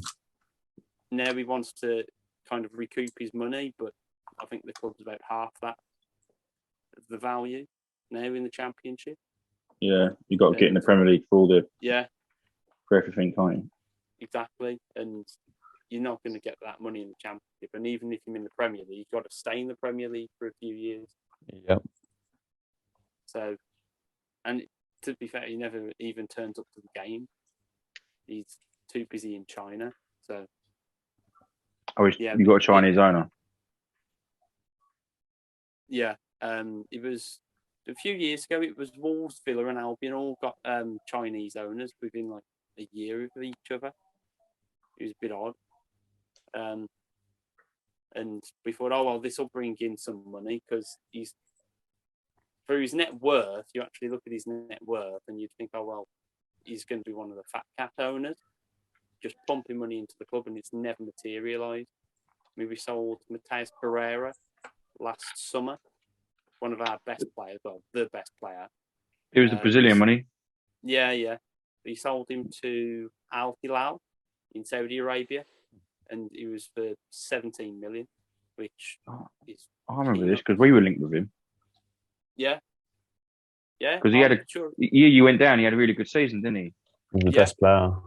Yeah. By far. I can't believe we got that much for him, and yet that summer, the only transfer fee we paid, despite receiving 17 million, was paying 2 million to get our manager out of the contract that he was in at Barnsley, and we sacked him 5 months later. So, shambles. What do you think the owner's intention is, Dylan? Do you think it's to get promoted and then sell up, or do you think it's to get promoted? Yeah. Get promoted and sell as fast as we can. Which probably wouldn't be a bad thing by the sense of it. Actually, get an owner that wants to invest in. Yeah. There was a game last season at Blackpool the football was dire, to be fair, for a while last season, but the attention turned to the owner. It was just loads of bans saying the owner's called Gauchan Lie, and he just lie out, and everyone was quite frustrated, to say the least. I think every Albion fan would be glad to see the back of him. Which makes it a rather cheery topic. It can't always be us being unhappy, mate. No, there is that. No, I was upbeat for the start of the season, what with the business that we did get done early in the window, but it's just not really materialising. And Jay Rodriguez to score the penalty, it was just typical. I knew he'd score. Former player coming back to the Hawthorns, written in the stars. Is he at Burnley? Yeah. Yeah. He went there when they was in the Europa League because he started off at Burnley and he's a Burnley fan, so he was always going to go when we didn't go up that season, and said Burnley were in the Europa League, and yet now they couldn't be further from it, could they? Down in the Championship. No, they're not doing too well either. No, it would take a bit of time when it would come because they're so used to playing the Sean Dyche way. Yeah. I get the impression that company will want to play football just because of how he spent his career. Yeah. But so it might take them a bit of time. It takes ages. Although that being said, you look at Crystal Palace, you had years of Roy Hodgson, and then lots of players there last summer had all their contracts expired. Yeah. And yet Patrick Vieira's come in, completely changed it. And it's completely, not only are he's done better off in terms of the results, they've got a better squad, but they've got a much more technical squad. Yeah. Yeah. That's a very good point. Very good point. That's what I think Patrick Vieira I think he's largely going under the radar. Everyone's raving at Brighton and Graham Potter. I'm not saying that he shouldn't get all this praise. Clearly should. He's done it over a number of years now. But Patrick Vieira, I think he's very underrated. He did all right at Nice as well. Yeah. Before he even got to the Premier League. No, I can see either Arsenal or City going for him in a few years' time. If he carries on the right, because he obviously has this history with you, and he finished his career, didn't he, at City, and he started his coaching there. Yeah, then he went to the New York, didn't he? He went out to New York. New York City, which is the affiliate of the club, so affiliate of City. Yeah, but no one seems to be talking about him as a top manager, but to do all that in one season, and then the best player was Conor Gallagher. He's back at Chelsea, and he's still doing a largely good job there. Yeah, I completely agree with that, because I really like Palace this season. I mean, I thought Palace would struggle a lot last year because of the points you referenced about Roy Hodgson going and Vieira having to implement like a whole new style, but they stayed up comfortably. And in this season, even though they haven't got the most amount of points on the board, every time I've watched them, they've looked good. And that's why I also think they'll beat United on Sunday. So, yeah, I wouldn't be surprised. They've had Sahara as well for I think it's the last two games. But yeah, I completely agree. I think people haven't really given Vieira the credit that he deserves. I think last season they took, I don't know, I can't remember the exact number, but I know they took points off the big six. They took a lot of points off the big six. 4 points off City. City didn't score against them last season. Yeah. They went to the Etihad earlier on, won 2-0, and they got the 0-0 draw at Selhurst Park. Took 4 off Arsenal. The pump to us. It should have been 6. Let's be honest, it was the last minute equaliser. Yeah. I'm pretty sure they took 4 off United. Took 3 off Spurs, definitely. I don't know how they got on at Spurs' ground, but they beat Spurs 3-0 at Selhurst Park. Yeah. The only one Liverpool, maybe they didn't do well at. Obviously, they took points off Liverpool already, haven't they? Yeah, I think they look good. I think Vieira's not getting the credit he deserves, but I think obviously new season. They started well. Let's see how they are in a few more games. And I think if he does the same again, if he starts taking those points that he did last season, this season, people won't just think, oh, it was a fluke season or whatever. And he has to get the credit, that he deserves. And I think you're right, Dylan. I think the big clubs will come in for him, because if he can come in and do that, with Palace and develop the team and build the team, to take points off, the bigger teams, let's say, then what can you do with a top quality squad? Yeah, I know that isn't always how it works, but cool. I was going to say, I think one of the main points with Palace that definitely goes under the radar, not only the number of players that were turned over, but you look that every pundit goes on about the centre back pairing, how crucial that is. And they had years of the likes of Scott Dan, James Tompkins, Martin Kelly, we've mentioned. And yet last season they got in Mark Gay from Chelsea, who was on loan at Swansea the season before. And they got in Joachim Andersen, who was from Fulham, who'd obviously gone down. So you have players that played either in a not brilliant team at Premier League level or didn't even play at Premier League level. Now, then they've played two ball-playing defenders and they've just meshed fairly seamlessly. I mean, that doesn't happen too often. No, their centre-halves are superb, to be fair. Yeah. And even losing Gallagher, his attitude was just, I'm going to play Eze in that role. I'm all right thinking they got through to a semi-final as well. Was it the FA Cup semi-final? Yeah, they were I didn't dream of them. I just wish they'd gone for that semi-final a bit more. That's the one criticism I have of them last season. It was 0-0 half time. The game was there. Yeah. Just go for it a bit more. Bring on Michael Elise. I don't think he started, did he? He got on quite late because he's quite an exciting player every time I've seen him. But just a small point.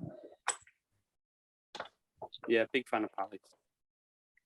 They're entertaining to watch as well. I watched the games after ours, and I think when we played them, it was just it's just Palace. But I think we've said it literally every pod we've had, but it's not an easy place to go and pick up points, and then they're not an easy team to play against. I think people look at Palace and they're not looking at Vieira's Palace, they're looking at Hodgson's Palace, but. Yeah, I think obviously taking points off Liverpool, that's a big result as well. They took points off Chelsea as well. Did they beat Chelsea? I don't know if they played Chelsea. Though. I must be dreaming then. I thought. I don't remember that. They were 2-0 up at City. They were 2-0 up at City, and it should have been 3-0. Yeah, ridiculous refereeing decision once more. Yeah. I don't know who I'm thinking of then. I must be thinking of another team that took points off Chelsea. Maybe if you're thinking of Leeds, maybe that took 2 points off Chelsea. Might be then. But yeah, I think they're a top team. I think Vieira's gonna he will get the credit because people are gonna have to start noticing what he's doing. Although I did like us on the last pod, he was going on about how Crystal Palace Newcastle. It wasn't on telly. He was going on about how great the game will be because it's two great sides and it's 0-0 and it was last on match of the day. But by all accounts, it was quite entertaining. Just no one scored. Like the Everton-Liverpool game. Yeah. I mean, to be fair, by the sounds of it, Newcastle could have had about 10. Yeah. Palace still had chances though. Nick Pope had to make a few saves.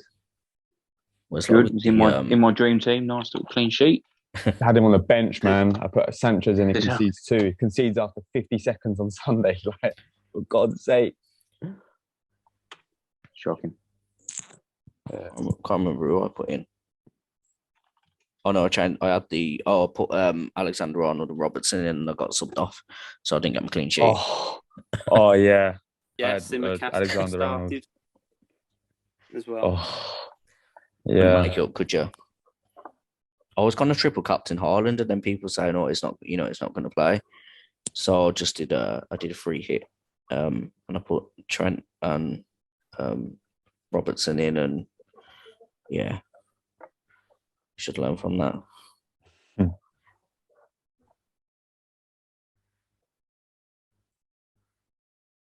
See what else we've got going on for. Actually, we'll talk about the midweek games. Obviously, got Champions League Wednesday. Ajax and Rangers. I think that's going to be a cracking game. Napoli and Liverpool. That's usually a cracking game when they come up against each other. Yeah, Napoli are rejuvenated. Got some good youngsters there. They've sort of remolded themselves a little bit. Be a hard game for them for that, especially the way they started the season. Atletico have got Porto, Inter Milan against Bayern Munich. You've got Frankfurt against Lisbon and Tottenham against Marseille. I think that's going to be a good game as well. Guendouzi. And Tavares. Five Arsenal players there, weren't there? Sanchez. Alexis. Oh, Sanchez, of course. I forgot about him. Yeah, Tavares, Guendouzi, Kolasinac. Kolasiniak's there? Yeah. My God. It's going to be interesting. You have a decent side, Marseille. They started the season well because I was checking the Ligue 1 table earlier and they've drawn one, won the rest. I think they played, same points as PSG, same record as PSG. So. Yeah, so they're in with a shout then. And then let's have it right. Spurs aren't playing well. Getting results. Just a point. Did you watch the Tottenham game at the weekend? No. Saw the highlights. I'd rather watch paint dry. I watched it. I was flicking between the games that were on. I was just trying to see, which one looked the best. And I put it on and I watched it, and obviously Leno was in goal and see how he got on. Was that game? It was Fulham, wasn't it? Play. Yeah. There's been that much football. Yeah. It's been a weekend, I tell you. And I was watching it, and then obviously Richarlison scored. And bearing in mind, it's just Fulham, right? This is what was said to us. It was just Fulham when we played them. It wasn't a game-winning goal. They were 2-1. They were obviously comfortable with that. Richarlison come on. To be fair, he did have a shot where he'd done some kind of like. It was a good volley. He did the post. Yeah, earlier on in the game. I literally can't, unless you've seen it, I can't even explain it. It was wild. It happened that quick. I didn't really know what was going on. And then obviously that happened, and then he scored, took off his shirt, ran over to the fan. He was going absolutely mental. And have you heard anybody talking about it? Even though it was ruled out, I haven't heard one person. Obviously, the Arsenal fans have put stuff up about it, but it wasn't even a game-winning goal. They're the media darlings. They can do no wrong. The way that they celebrated was absolutely ridiculous. Okay, I'm guessing. I think that would have been his first goal, and obviously, a player wants to get their first goal, but that was absolutely ridiculous. They celebrated the same way against Forest. I've watched them celebrate their wins worse than we have, and they haven't even been game-winning goals. They're already leading comfortably. It's towards the end of the game. The game's pretty much done and dusted. They're not being challenged, and then we score. Obviously we went down. We come back. We've come back every time that we've obviously apart from the weekend, and we're not allowed to celebrate winning and picking up points. But I couldn't believe it. I actually couldn't. No. I couldn't believe the way that he celebrated. You literally would have thought that he'd won. He'd won the Champions League the way that he celebrated. And no one will ever say a word against him, Adam. No, it's just the way it is that we're hated. They're not. They're loved for some reason. I know people say there's not an agenda, but there is. There is clearly an agenda, and maybe that's why Vieira doesn't get the credit because. He's one of our legends.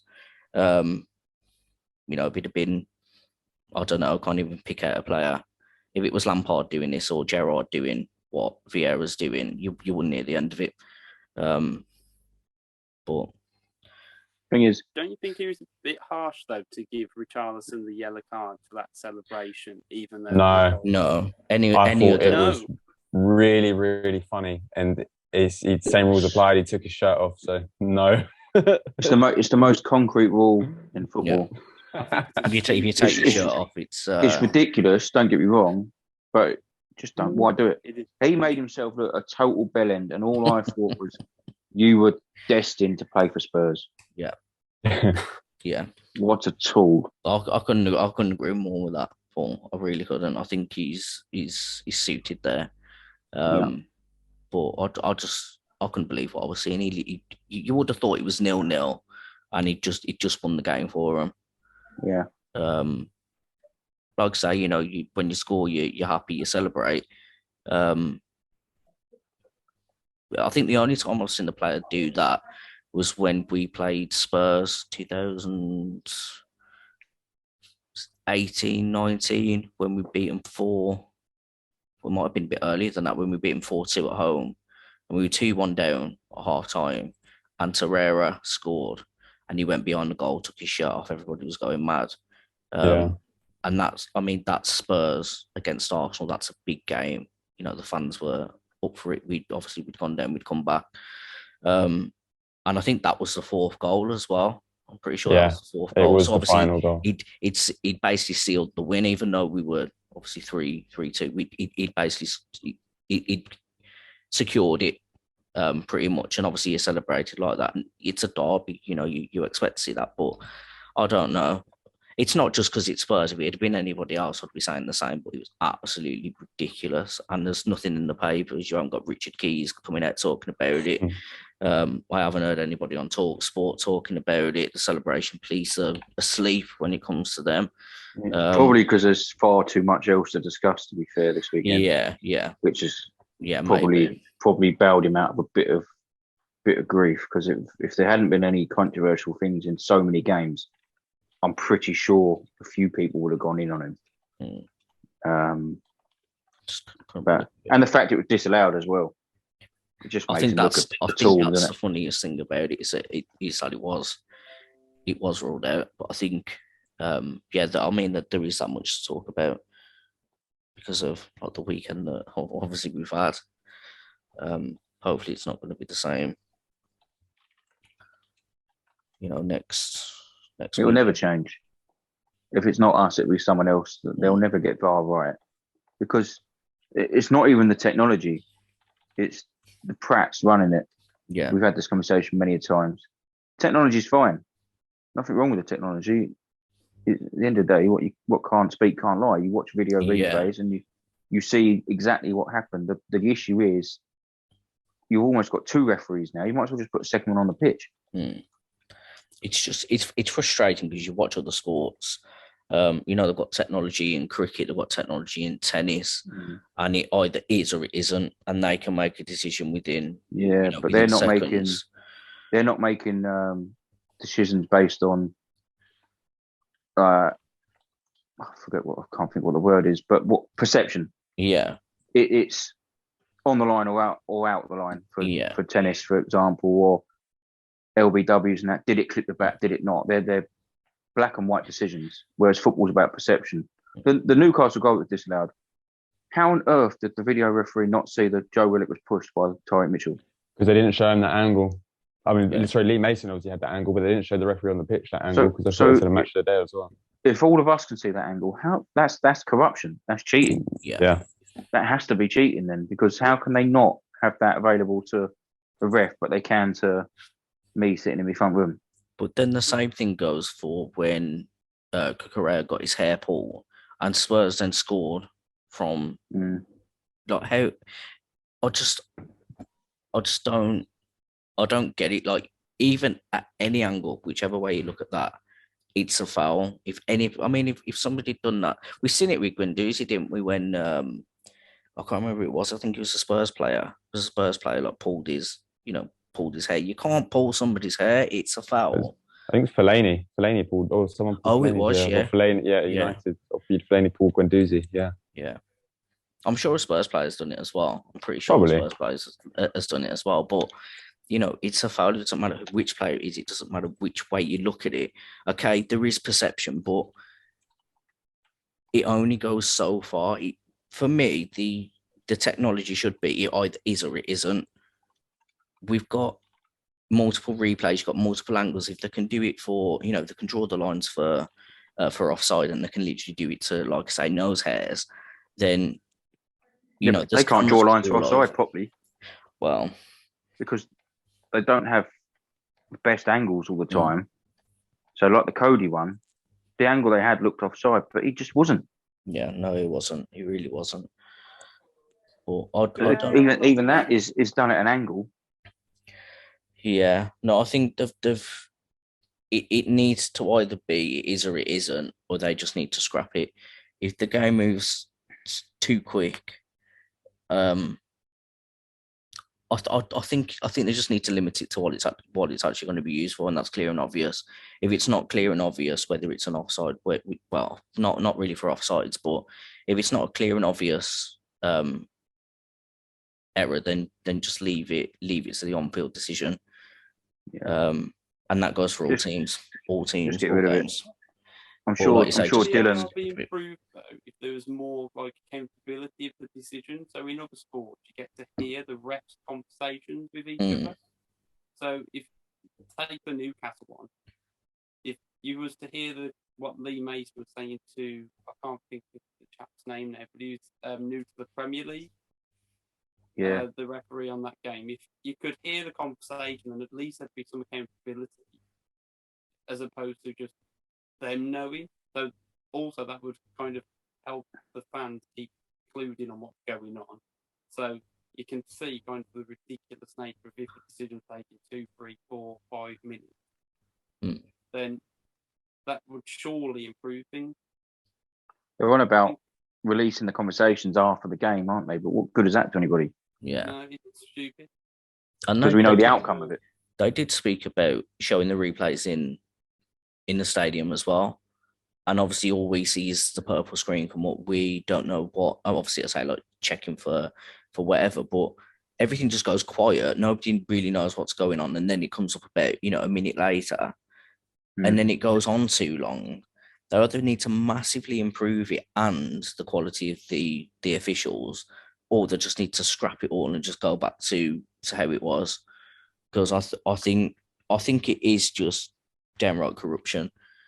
You can't you some of the decisions that are going, like even when you factor in perception, you can't. Some of these decisions are just, it is just blatant corruption, and how they're being paid like top dollar to be what's meant to be top, Premier League quality referees, and it's just not on. It's not on, and it's even watching the other games on the weekend, I was just really annoyed seeing, what was happening. It wasn't even my team, and it changes everything. Obviously, West Ham should have got a point. It changes absolutely everything, and these are the games that, as a fan, you'll look at the end of the season and be like, if that had have happened. I mean, even if apart from the West Ham game, because we knew obviously that was right at the end, but if a team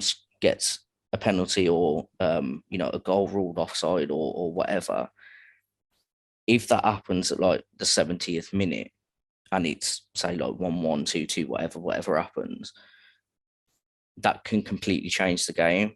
You can't say that, oh well, if you'd have had this is what would have happened, because you don't know what would have happened. But for me, it's just too disruptive. It's ruin for me. It's ruining it.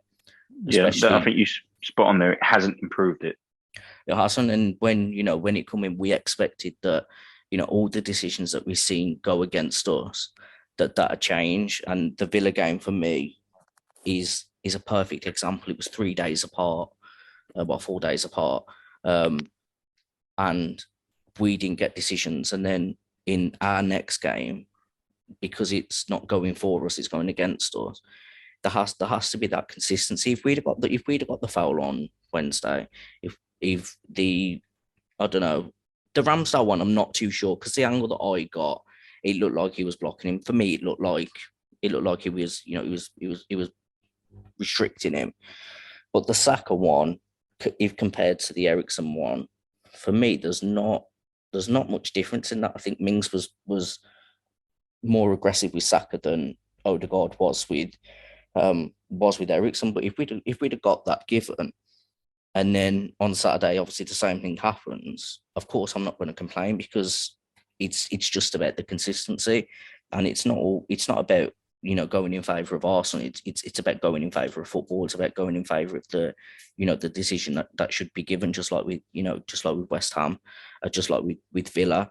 That's points dropped really for City. It can change. The result probably won't, but it could. And Villa have been essentially robbed, because obviously that was late in the game as well. And a good goal, and it's just we've been talking about this for years now. It's happened, in Champions League games. It's happened in FA Cup games. It's happened in big games, and it's still happening. And I just feel like we're going to be talking about exactly the same things in 4 years' time. It'll always be corruption. They're only human at the end of the day, and they'll have emotions, and whatever game they're refereeing will have some implication on their own team and things like that. I was thinking about this yesterday a lot, actually, after the game. I think that the time has come to impose foreign refs to this league, where they don't have an affiliation with a team. No, completely. Or less likely to have an affiliation with a team, and I think it becomes more impartial because it's now clear as day that quality. Yeah, it's clear as day now that a lot of these decisions are based on corruption. Yeah, the biggest problem is that the three big decisions, the Newcastle one, the Arsenal goal, and the Chelsea, the West Ham disallowed goal, they were all given as goals, on-field goals. On-field referee all stuck by their decision, said, no, that's a goal. They've all been told by someone sitting in the studio to go and look at a TV screen. That wasn't meant to be the purpose of it. No. You're now giving everyone an opportunity to re-ref a game. Do you kind of feel that with VAR, we've kind of given... Do you think they've got more power to change the game? They've got more power to corrupt it? Yeah, they can do what they want. Yeah. They can do what they want. It's like it was meant to be something to improve. It's something that's actually worsened it. And actually, we've given more power to the people that we were bringing the technology in to help, because they were making such terrible mistakes. And it actually makes you wonder, did they actually intentionally do that? When does Howard Webb take over? Christmas. Yeah. No, I'm dubious about it getting, but it wasn't a bad referee. Mike Riley was one of the most corrupt fuckers the league's ever seen, and he was in charge of it for too long. I'm glad he's gone, and hopefully that we see significant improvement under Howard Webb. Hopefully, because Danny Murphy says it a lot.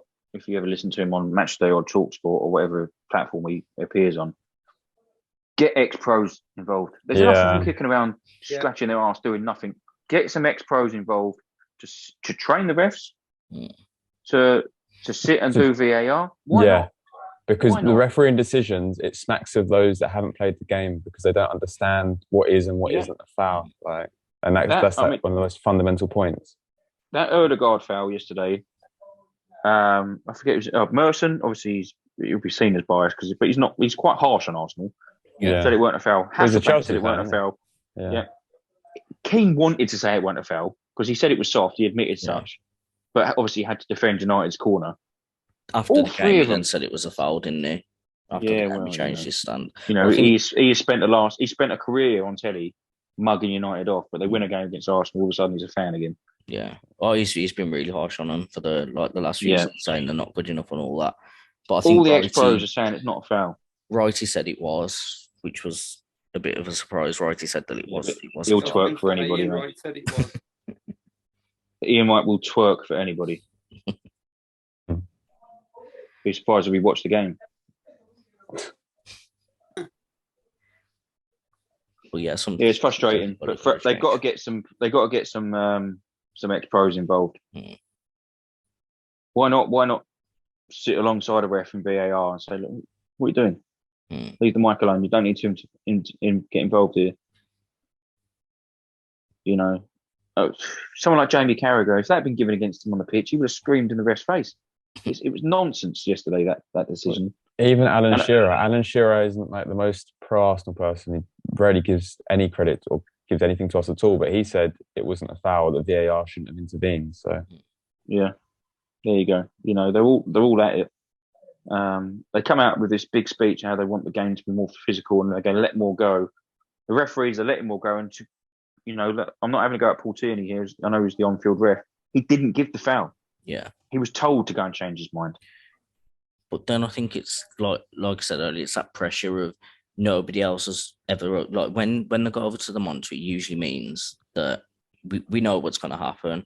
So now that Michael Oliver has overturned something, will referees actually feel more comfortable, confident to actually say, no, this is what's going to happen? Because it's you always need one to buck the trend, don't you?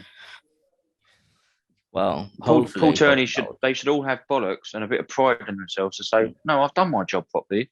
I see what happened. I was 2 yards away from it. I didn't think it was a foul. Yeah. I'm sticking with my on-field decision. They need, as soon as they're sent to the monitor, you bet your life on it changing. What is the purpose of them going over to the monitor? Because if they have to go to the monitor, is that clear and obvious?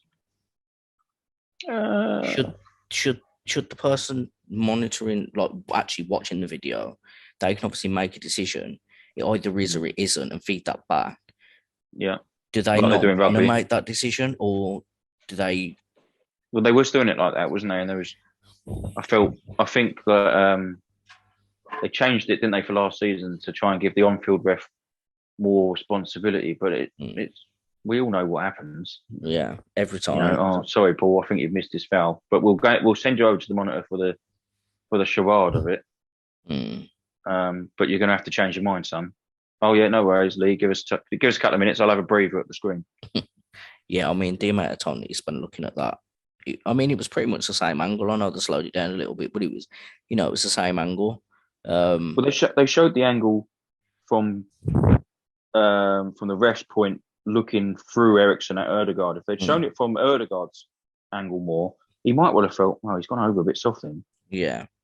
Of course, it looks bad slow mo with Ericsson just throwing himself to the floor. And like I say, if he'd blown for the foul first time around, none of us having this conversation. I feel like if Ericsson had been moving, if he'd have been moving forward and Odegaard come and done that, I think it would have been more of a foul because obviously he's disrupting his flow. But where he was snoozing on the ball, that's what happened. He was snoozing on the ball and he lost the ball and he went down. And we see Xhaka do it, but usually Xhaka is actually moving and then he'll back into the player and get pushed over. So he is actually moving forward. If a player stood still and somebody comes and pinches the ball off them, you can't go down the way that he did. I think it's really soft, and I think if that had have been the other way around, and Xhaka was dawdling on the ball, and somebody come and picked it off him and went the other end and scored, I'd be saying exactly the same because he shouldn't have been sleeping on the ball.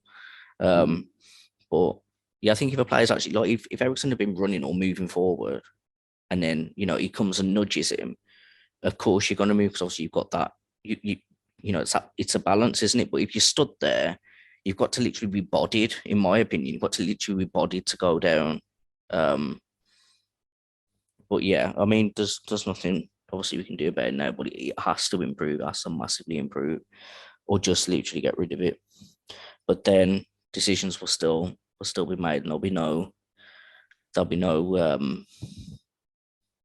technology to back up on. So I think it's a catch-22. We're never going to win with it unless they actually have like a very black and white system. It either is or it isn't. There's no grey area. But like you say, I don't actually think it is as easy as that in some cases. No, there is a call for VAR for certain decisions, which is what we all wanted in the first place. But this wasn't what it was brought in for. No, I think it's like with everything, isn't it? It's like it works for one thing. Let's just keep broadening and moving the margins of what we can use it for. and I think it needs to be used for specific things and mainly clear and obvious. And we've seen it when it was first bought. I think it was like the second season after it was bought in, and a lot of things weren't given. And then after the match, it was like, well, it wasn't clear and obvious, and they were seeing things being given that aren't clear and obvious. That weren't those seasons. It's frustrating. It is really frustrating. Yeah. Should we do some predictions for the weekend? Yeah. Okay. I'm gonna write them down. So we've got to beat Dylan's 5. So do you want to just do the Premier League ones, or do you want to do the Champions League as well? What do you think? I don't mind either way. Likewise. Let's have a look and see how many we've actually got. Okay, there's quite a lot. So I think we'll just 16 Champions League games. Yeah, and then we've obviously it's Europa. Should we just stick to the Prem? Premier maybe League, just stick to that. maybe the English clubs in Europe. Yeah, so we've got okay, we'll do the English clubs for the Champions League then 2 minutes, so we just get them up. Actually make sure I'm including all the days. So we've got Dinamo against Chelsea. Chelsea are away. What do we think? 2-1 Chelsea. Yeah, same. I'm just going to write the names in order. So Ben's gone first. Then Paul. Go on then, Dylan.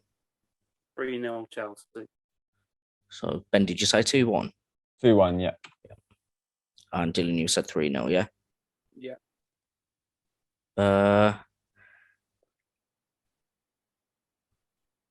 Yeah, I think I'm going to go 2-1 as well. And then we've got City away at Sevilla. 2-0 City. 3-0. Yeah, 3-0. Yeah, I'm going to go with the majority, so I'm going 3-0.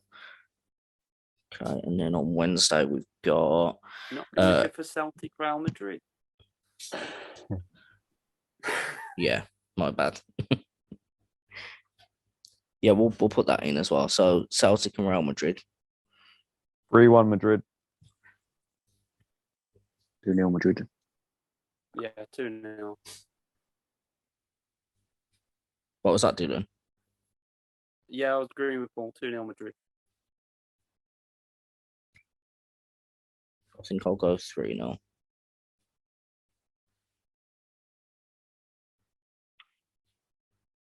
I'm typing slow today.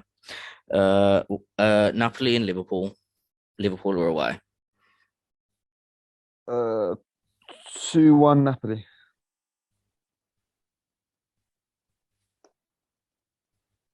Same for me, actually. 2-1 Liverpool. I knew that was coming. He's a secret Liverpool and Spurs fan, that one. Yeah. I'm going to go 2-1 Napoli as well. Spurs and Marseille. Spurs are at home. 2-0 Tottenham. Oof. Someone passing the soap's going to have to wash that one off. I said that last time against Forest and I was right. So 1-1. 2-1 Spurs. See, I told you. I'm gonna go 1-1 as well. I can't tip them for a win. Sorry. We'll put our game in as well. So we're away to. No Ajax Rangers. Oh yeah, we'll do that one.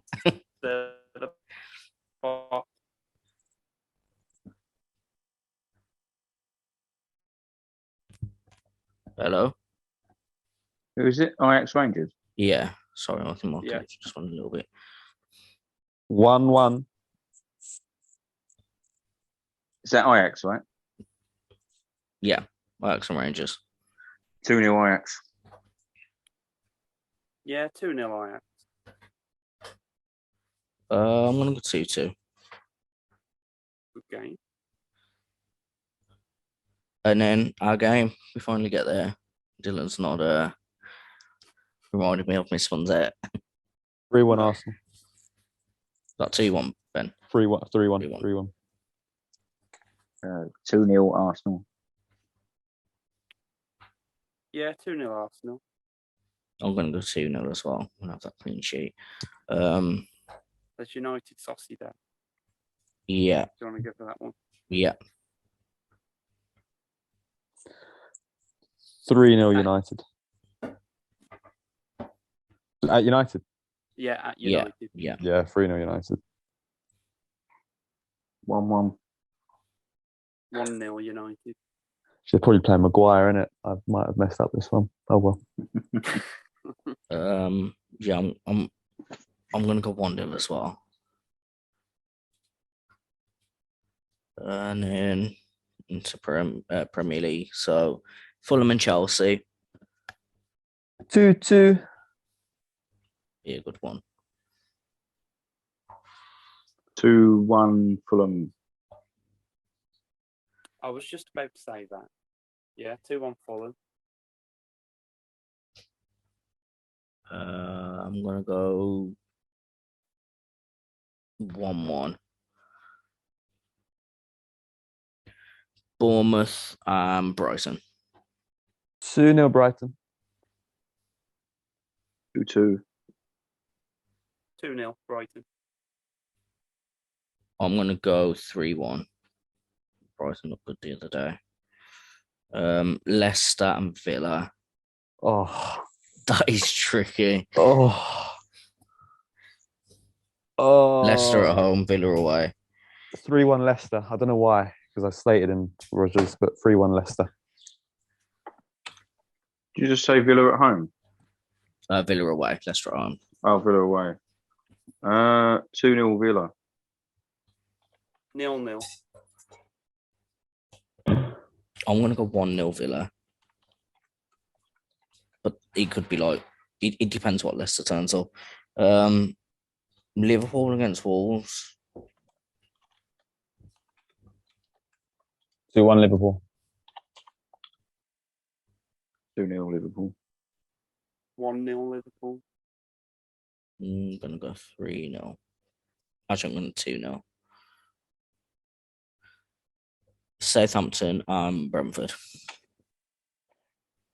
1-0 Brentford. 1-1. 2-1 Brentford.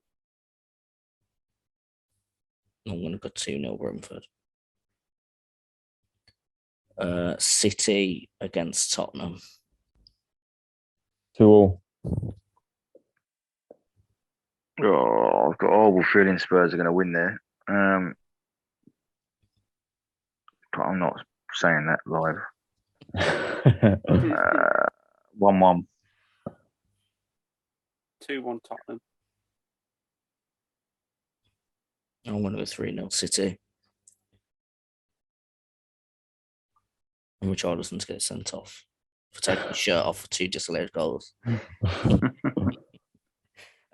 Arsenal against Everton. Obviously, we're at home. 2-1 Arsenal. 3-1 Arsenal for me. 1-1. Right, get him out. He was dying. He was dying to put us for a loss. I wanted to see that reaction. No, in all seriousness, 2-1. To Arsenal, that is, by the way.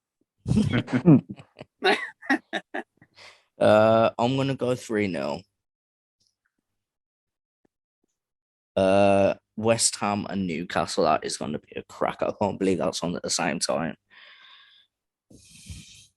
2-2. 2-1 Newcastle. 1 each. I'm going to go 3-2 Newcastle. Palace and United. Palace at home, United away. 2-1 Palace. 1-0 Palace. 3-0 Palace. Ooh.